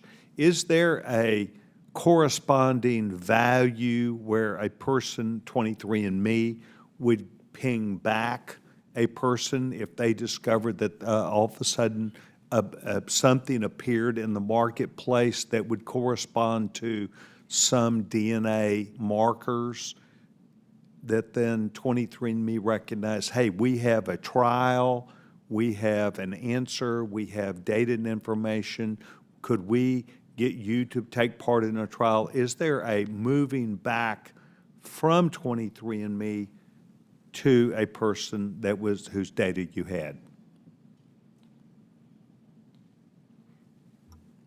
Yes, it's a great question. So we actually call this was the flywheel, is that we actually, when we set out the company, we wanted to create a research platform that was actually what we say by the people for the people, so that if the consented customers wanted to go and research a topic, that we could go and all collectively come together, input that information, research it, and then we'd actually put that back to customers as a new report. So this means to me that 23andMe has data and information specific to what might be new research or something that appeared in Science, a trial, data and information where you can link that back to the individual. And I had heard people, perhaps, and I could be wrong, this panel say there is no direct link back to a person. Is it based upon if a person opted into that, or do you have it even if someone didn't opt in or opt away that you could, as part of the service, tell them 10 years later, 12 years later, hey, we believe on predictive analysis of what we've learned, you have something on the surface or deep in your DNA. We want you to be aware of something. So it's a great question, in two very different parts of the service. So customers have the ability to opt into research, and in that research part, the scientists are doing discovery. So they would have had to have opted in the beginning, and perhaps that was a value of 23andMe, or at least it was in 2015 that you and I spoke about. They have the ability to opt in. We make a discovery. Once we've made a discovery, for instance, we have what's called polygenic risk scores on areas like type 2 diabetes. Once we say we have validated, we have the ability to predict potentially who's at higher risk for type 2 diabetes, we turn that into a report. And one of the features of 23andMe as a customer who is buying into the subscription is we continuously update your account with new information as it's coming. So my point in saying this, and I'm sorry to cut you off, I've got about 1 second left. There is a direct link that with the sale of 23andMe, you would have corresponding data specific to an individual. Thank you very much. I appreciate you being here today. I hope that this stuff is on a website, FAQ, frequently asked questions or something. There's a lot of people that are here today talking about fear.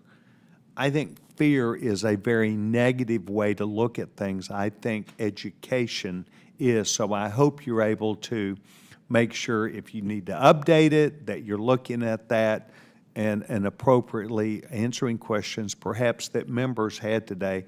Mr. Chairman, I want to thank you for the 29 seconds extra. I yield back my time. The gentleman yields. Mr. Crane, the gentleman from Arizona, is recognized for 5 minutes for questioning. Thank you, Mr. Chairman. According to public reporting, individuals with Jewish and Chinese heritage were targeted in the hack that happened a couple years ago at 23andMe. Ms. Wojcicki, why were Chinese and Jewish individuals targeted during this hack? That's a great question. I don't believe it was specifically those individuals. It was definitely something that was reported in the media, and there were a lot of Jewish relatives that were in some of that information, but I don't believe it was necessarily a specific attack on those. It was the credential stuffing. But didn't one of the individuals say that he would sell information about individuals with Jewish heritage? They did report that they said that. Okay. Interesting. Having people's personal DNA profiles unsecured is obviously a very serious issue. Could be used to develop bioweapons, force readiness analysis, blackmail, coercion, and pharmaceutical targeting. I noticed when Ms. Presley asked if you would allow consumers who had submitted their DNA to 23andMe to erase their data from the site before the sale to a new buyer, neither of you could answer yes. I want to go into that for a second. Why could neither of you answer yes if both of you claim that the owners of the DNA is actually your customers? Our customers always have control over their data. They can, basically they can access their data, they can edit their data, they can opt in or out of any research consent, and most importantly, At any time they so choose to, they can delete their data. In the case of... Then why couldn't you answer Ms. Presley's question that way? Do you remember that question, sir? I don't remember the exact question she asked, but for our customers, Her question, sir, was, will you give your customers the ability to opt in, back in, before the sale to a new owner that they didn't submit their data to? I believe her question to me was, will we give people direct notice to say that they can opt in or out of keeping their data? What I am saying today is, at any time, and this has been the case since the founding of 23andMe, a customer can delete their data. It's an automated process. They simply go into their account, click, go to the settings, and they can click delete their data. It's an automated process. We delete all their digital data, and if they've biobanked a sample and consented to that, we destroy that sample. And we do that timely, and we've done that for every customer who requested us since inception, including the large number of customers who requested deletion of their data since the bankruptcy How filing. difficult is it to do that, Mr. Selsavage? I think it is very simple. I think it probably takes somebody less than 5 minutes to go into their account, go to the settings, click delete my data. And for the company, it's an automated process. Mr. Selsavage, you said you're very confident that American data will not wind up in the hands of a bad actor. Did you say that a few minutes ago? I did, Congressman. How can you make that claim when 7 million users have already had their information stolen? Congressman, the cyber incident at 23 was very regrettable, and we apologized for that to our customers. The data that was actually released in that cybersecurity incident was, mostly DNA relative data. And while it is customer data that was revealed, we believe we've since, enhanced the security at 23andMe, where we've always maintained that it's a top priority for the company. And then second is through the sale process, we're ensuring that the sale of the company will not go to any company that is a foreign adversary to the U.S. Ms. Wojcicki, did I say that right?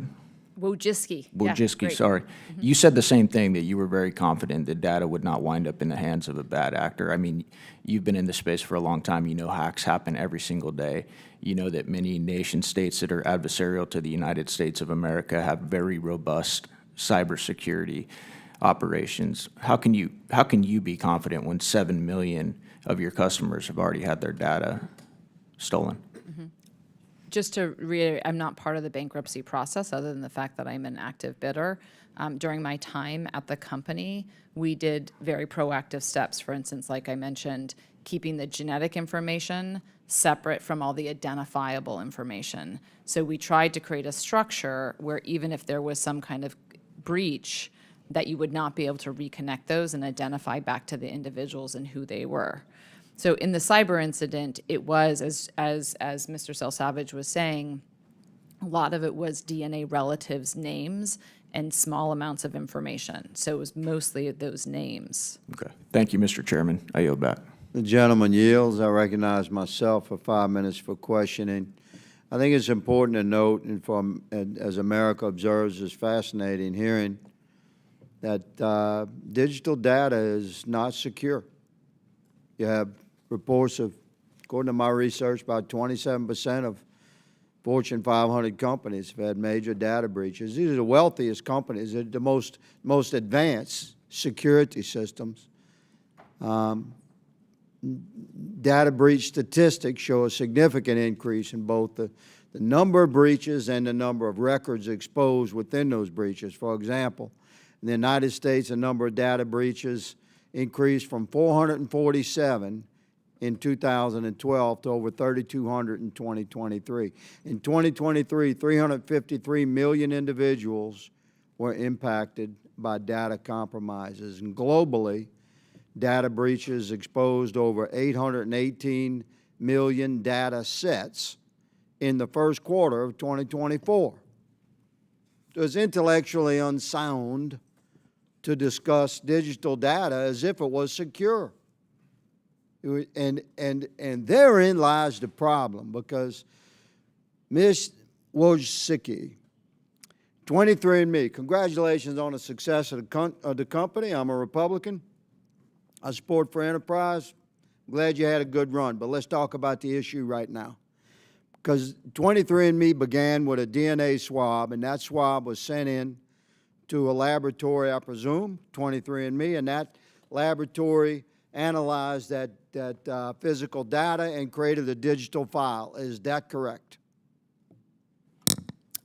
Yes, we Okay. would.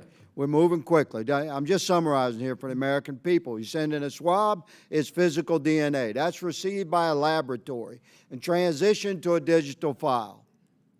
At that point, America, no longer secure. And I need to only point to modern history and data breaches and digital theft. But let's move a little bit deeper into this consideration. In these laboratories in 23andMe, did you have Chinese nationals working, ma'am?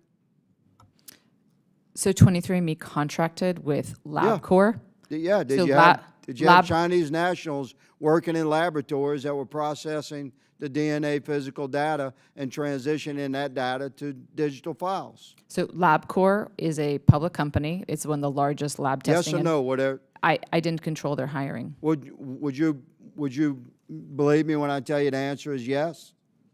You had Chinese nationals. Listen to this, America. You sent in your DNA on a swab. No problem. That's cool to check your family history and your family tree. But, you know, I did it too. But the expectation of privacy of your digital data was gone the moment you put that thing in the mail. And now Congress has to determine whether or not we're going to allow the abject sale of that data. And let me just say that we're going to draft legislation, Mr. Selcavage. We will draft legislation. I don't know if we'll get it right because it's complex. I would estimate there'll probably be a dozen different iterations of legislation covering DNA digital data control over the next decade. But Congress must act in response to this newly emergent threat, because you're not just talking about 15 million people for 23andMe. According to my research, over the course of 30 years, 15 million people become 100 million descendants. It's the same basic DNA profile, therefore subject to the same threat of biological weaponization of that DNA profile, and that DNA profile exists in the digital realm where we already acknowledge it's not secure. So this body is going to create legislation, and that legislation will impact the sale of this data. So both of you have a stake. Quickly, Madam and Sir, advise this body.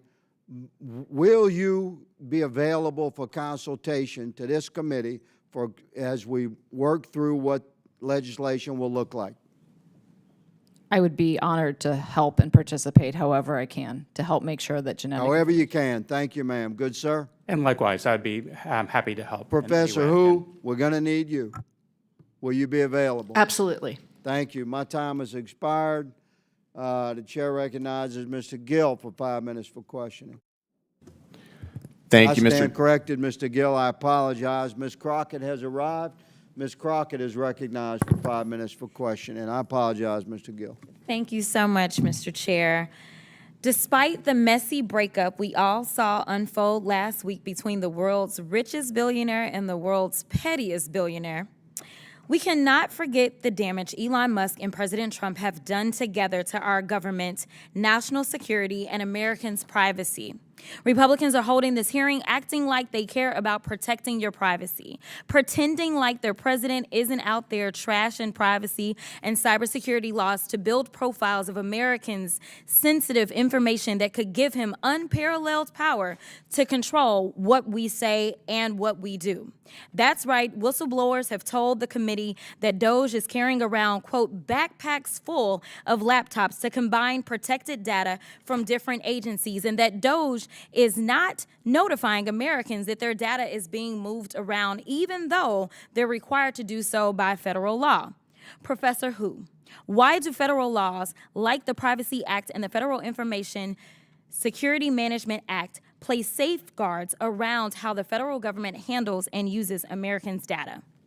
Thank you so much, Congresswoman, for that question. I think that it's absolutely critical to see the urgency of this moment in history, that as we are asking 23andMe to exercise such care and moral obligation to safeguard our national security interests, that we also ask that of our own federal government, and that we look to the laws that we have, such as the Privacy Act and FISMA, as reasons why it's so critical, not only because of the history of potential abuses and misuses that we've seen in the past, that then, and also the vulnerabilities that led to the enactment of those laws, but because of the critical national security issues that are emerging, especially in light of AI warfare. Thank you so much. Professor Hu, let me ask you one more question. How does DOJ's haphazard and cavalier handling of American sensitive data present privacy and security risk? I think that what we really need to understand is that that aggregation and that consolidation of data opens us up to a great deal of targeting and also the type of misuse and abuse of that data. And without making sure that we reinforce the systems that we have put in place previously and those specialists and experts that we had hired previously to safeguard those systems, we are really jeopardizing, I think, Americans' privacy. Yeah, it seems like we decided to leave all our valuables in the car out where everybody can see it and the door is unlocked. That's what it feels like, but I digress. Our federal agencies are tasked with protecting cybersecurity and maintaining critical IT infrastructure that has been gutted by this administration. Almost 1,000 employees were fired or forced out of the Cybersecurity and Infrastructure Security Agency, better known as CISA, weakening America's cyber defenses. Professor Hu, how will these workforce cuts jeopardize our nation's ability to protect Americans' data from cyber attacks? Yeah, I think that we need to understand the critical role that these agencies and professionals, including CISA, the Cybersecurity and Infrastructure Security Agency of the Department of Homeland Security, the role that they play in making sure that they safeguard all of our critical infrastructure. And without the proper staffing, we're throwing ourselves into a great deal of jeopardy. And I think that we also need to recognize the potential conflict of interest here of those that are trying to dismantle these cybersecurity systems. Thank you so much. As another example, Trump's acting director of the Consumer Financial Bureau of Protection, which Trump is also trying to unconstitutionally dismantle, recently killed a bill that would have shielded Americans' sensitive information from data brokers. Instead of protecting Americans from companies that sell their address, email, phone number, financial data, political affiliation, religious beliefs, and other sensitive information, Trump is letting them run wild. I'd ask unanimous consent to enter into the record a Wired article titled, quote, CFPB quietly kills rule to shield Americans from data brokers. Without objection, so ordered. Thank you so much. Congressional Democrats and American people are rightfully concerned that their sensitive information is being used, abused, and pooled without regard to our nation's privacy and information security laws. And we won't forget that just last week, Republicans made us wait more than half an hour while they scrambled to get their members into this committee room for a hearing that they called, yet did not bother to attend because Democrats had the votes to subpoena Elon Musk. If they agree with what Elon has done, why are they so scared to hear from Elon himself? Maybe now that Elon broke up with Donald, the majority will finally join us in demanding answers from Mr. Musk's time within this administration. Let me tell you something. We have seen that this administration has decided to go after students because of things that they have said. We have seen people get fired because they refuse to pledge their loyalty to this daggone cult. This is absurd, and we don't need people being targeted. They are weaponizing us while at the same time making us very vulnerable to those that want to hurt us the most. Now, listen, I never sent my DNA to anybody, so I don't know where I was stolen from. I'm going to tell you right now, I did not do it because I was concerned, because there is a history, especially when it comes to Black folk, with taking our stuff. So I didn't do it. So now I sit here clueless about my heritage. But I tell you that having a hearing on this issue brings about all of those worst fears for me, though. The fact that our data is just out there and our personal biographical information. So I am just going to ask any and everyone around the science world, so that we can make sure that we move forward in this country. When it comes to science, we got to make sure that we are protecting people's information as we are trying to move forward, whether it's AI, whether we're talking about things such as our genes or otherwise. Thank you so much, and I yield. Thank you so much, Mr. Chair. Chair recognizes Mr. Gill from Texas. Thank you, Mr. Chair, and thank you for holding this hearing on a very important topic, which is data privacy. But I've got a couple other things that I want to talk about while we're here related to this. Miss Wojcinski, is that how you pronounce it? Yes, Wojcicki. Wojcicki, okay. Thank you for being here and taking the time. 23andMe has really, over the past few years, gone out of its way to show how woke it is. And one of the things that it's been promoting, amongst many others, is a variety of different pronouns. Here's a tweet that you guys put out in June of 2021. I just want to ask you, what does E mean as a pronoun? It's E. To be honest, I'm not sure. Okay. Do you know what M means as a pronoun? I'm also not sure. Okay. Don't you think it's important to know what these mean? You guys are, in this post, you wrote, or somebody on your comms team wrote, that using the correct pronouns impacts trans people's health, can reduce the risk of depression and suicide. That's a pretty serious claim. It seems like if you're going to demand people use these pronouns, you would know what they mean, right? Mm-hmm. I delegate. 23andMe had a lot of people. We had 6, Right. 7. You were CEO though, right? I was CEO, but it doesn't Okay. mean I can oversee every single post. Well, this is a very, very politically charged post that you guys put out. I would think that you would have a view on that. Mm-hmm. Can you tell us what is the difference between Z and Z? One of them is ZE and one is XE. I'm not up to speed on that. Okay. Does it concern you that not understanding this might increase the risk of depression and suicide amongst trans people? I support my research team that felt that, it's important for us to be inclusive of everybody, and it was very much grounded. I agree, but it doesn't seem very inclusive if you don't know what they mean, right? I respect the social team and the research team that put that post together. Mm-hmm. But you don't know what any of these pronouns mean, but you guys are promoting it. I assume it's different ways people like to be referred to. What about here, HIR? What does that mean? I don't know either. What about fair, FAER? Again, You'd agree these are pretty unusual things, wouldn't you? I think they represent a lot of the diversity in this country. Okay, well, I'm trying to understand the diversity, and I'm asking you what they mean. I'll give you one more chance. Do you know what Z here, Z, Zim, fair, EM mean? I do not. Okay. Does that concern you that you don't know it? According to your own post here, understanding these and using the correct pronouns would improve your product for trans and non-binary people. It seems like this is directly related to the product. Again, it was the team, the social team and the research team that felt strongly around putting. Well, you were CEO, so you can't pawn off responsibility to somebody else here. What about bathroom access? On 23andMe's website, I've got it up here on my phone. There's a 23andMe blog, and there's a little subheading about bathroom access. Is it still 23andMe's official position that men should be using women's restrooms? I'm not at 23andMe anymore. Okay. Was it while you were at 23andMe? I think we had non-gendered bathrooms as well. Well, that's not what this is referring to. This is referring to laws that seek to force, in your own words, force trans individuals to use a restroom that does not correspond to their gender identity. While you were there, was it 23andMe's position that men should be using women's restrooms? I think our position was just to make sure that we're applicable to laws. That this isn't in reference, this is actually against laws that would stop people from using the wrong restroom. Yeah. So this is actually against laws. I haven't seen, I don't have that post in front of me, so I can't comment specifically. Was it 23andMe's position while you were there that children should be transed? Because that's on this website as well. I don't know specifically what you're referring to. I can read you a little bit about it. Supports gender-affirming health care such as hormones in surgery for trans youth. I think 23andMe referred specifically some of the pediatric guidelines.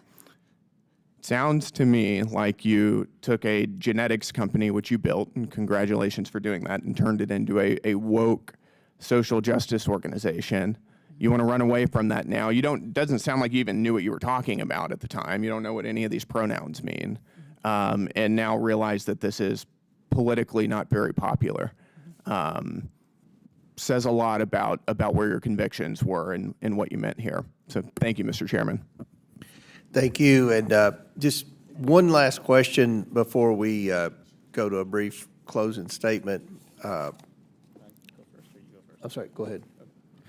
Thank you, Mr. Chair. I will note that several of our Republican colleagues spent so much time talking about trans, and this is the Oversight Committee. This is a hearing about genetic information. And instead, we are focused. I think it's fair to say that a number of my Republican colleagues seem obsessed with trans issues, as opposed to, say, things like the corruption we're seeing in our government, the illegal removals and deportations of citizens and people here on permanent residence and permanent green cards and student visas. But this is an important hearing because Americans do deserve to know what the sale of 23andMe will mean for their sensitive genetic data. While 23andMe's privacy policies currently allow customers to delete their data from the company, the next buyer of 23andMe could do away with these types of safeguards for its 15 million customers. Despite today's testimony from the current and former CEO of 23andMe, customers' visibility into their data, where it may be sold, and what the company's third-party partners do with it is extremely opaque. In addition, it's clear that no comprehensive federal data exists to limit companies like 23andMe from selling their data to third parties. The collection and storage of copious amounts of sensitive personal information, whether it's in 23andMe's database or in the federal databases containing Americans' sensitive information, creates a clear target for hostile actors. Sensitive data can be subject to exploitation both for national security purposes, whether it's the CCP, Russia, or other foreign adversaries, or for consumer exploitation, including by data brokers and advertising and market analytics providers. Our nation's federal laws have not kept up with technological advances or the potential threats from malicious and foreign actors. Americans need strong oversight and stronger laws to bolster our national security, our private security, and our privacy protections to make sure that our sensitive data remains safe. If Americans were scared about what 23andMe might do with their data, they'd be really scared if they thought about what DOJ and the Trump administration are already doing with this data. Congressional Republicans cannot continue to ignore the Trump administration's blatant attacks on and destruction of critical security and privacy protections across the government. This Trump administration has conducted mass terminations of critical federal IT experts, chief information officers, and other technology professionals, while also removing many of the inspector generals that are meant to ensure good processes. DOJ, meanwhile, has seized unauthorized access of Americans' data, disregarding long-standing cybersecurity practices and existing data privacy laws. And thanks to a brave whistleblower, we know that here on the Oversight Committee, Democrats learned that DOJ is reportedly creating a master database of sensitive information from across all federal agencies in apparent violation of existing privacy and cybersecurity protections that ensure that this data cannot be exploited or misused. But here on this committee, unfortunately, the majority is just ignoring this all and sacrificing our rights to data privacy and security, all to shield Elon Musk, Donald Trump, and their cronies from accountability. And again, I want to focus on, reiterate the fact that so many of our colleagues in this hearing focused on trans issues. They attack the trans community. Not sure what that's about when we're talking about privacy. We face real and clear threats to our privacy. This hearing raised some of them, but we ought to be thinking about the threats to our federally held privacy as well. Congress has to open our eyes and address the threats in front of the American people much better. I yield back. Before I close, Ms. Wasicki, there are news reports that, and rumors that Oracle and Executive Chairman Larry Ellison is the backer in your bid to acquire 23andMe. Are you aware of these rumors? So I've read some news reports. Is but is Oracle the company backing? the current bid is exclusively from me. Is exclusively what? Is exclusively from me. All right, so you're buying your own company out of bankruptcy exclusively? I'm trying very hard. Wow, very good. Okay, well, I think that this was a very productive hearing. I want to thank our witnesses who are here today. I think it's very clear there's bipartisan concern that Americans' sensitive genetic data could end up in the hands of bad actors. We've heard commitment from the two witnesses from 23andMe today that that will not happen. We'll be watching that very, very closely, and as the bankruptcy proceeding moves forward and more information is known about the state of the company, then this committee will continue to conduct its investigation and continue to be transparent with the American people on what we find, and do everything in our ability to see that America's private data is protected from bad actors. So with that, all members have 5 legislative days within which to submit materials and additional written questions for the witnesses, which will be forwarded to the witnesses. If there's no further business without objection, the committee stands adjourned. Thank you all.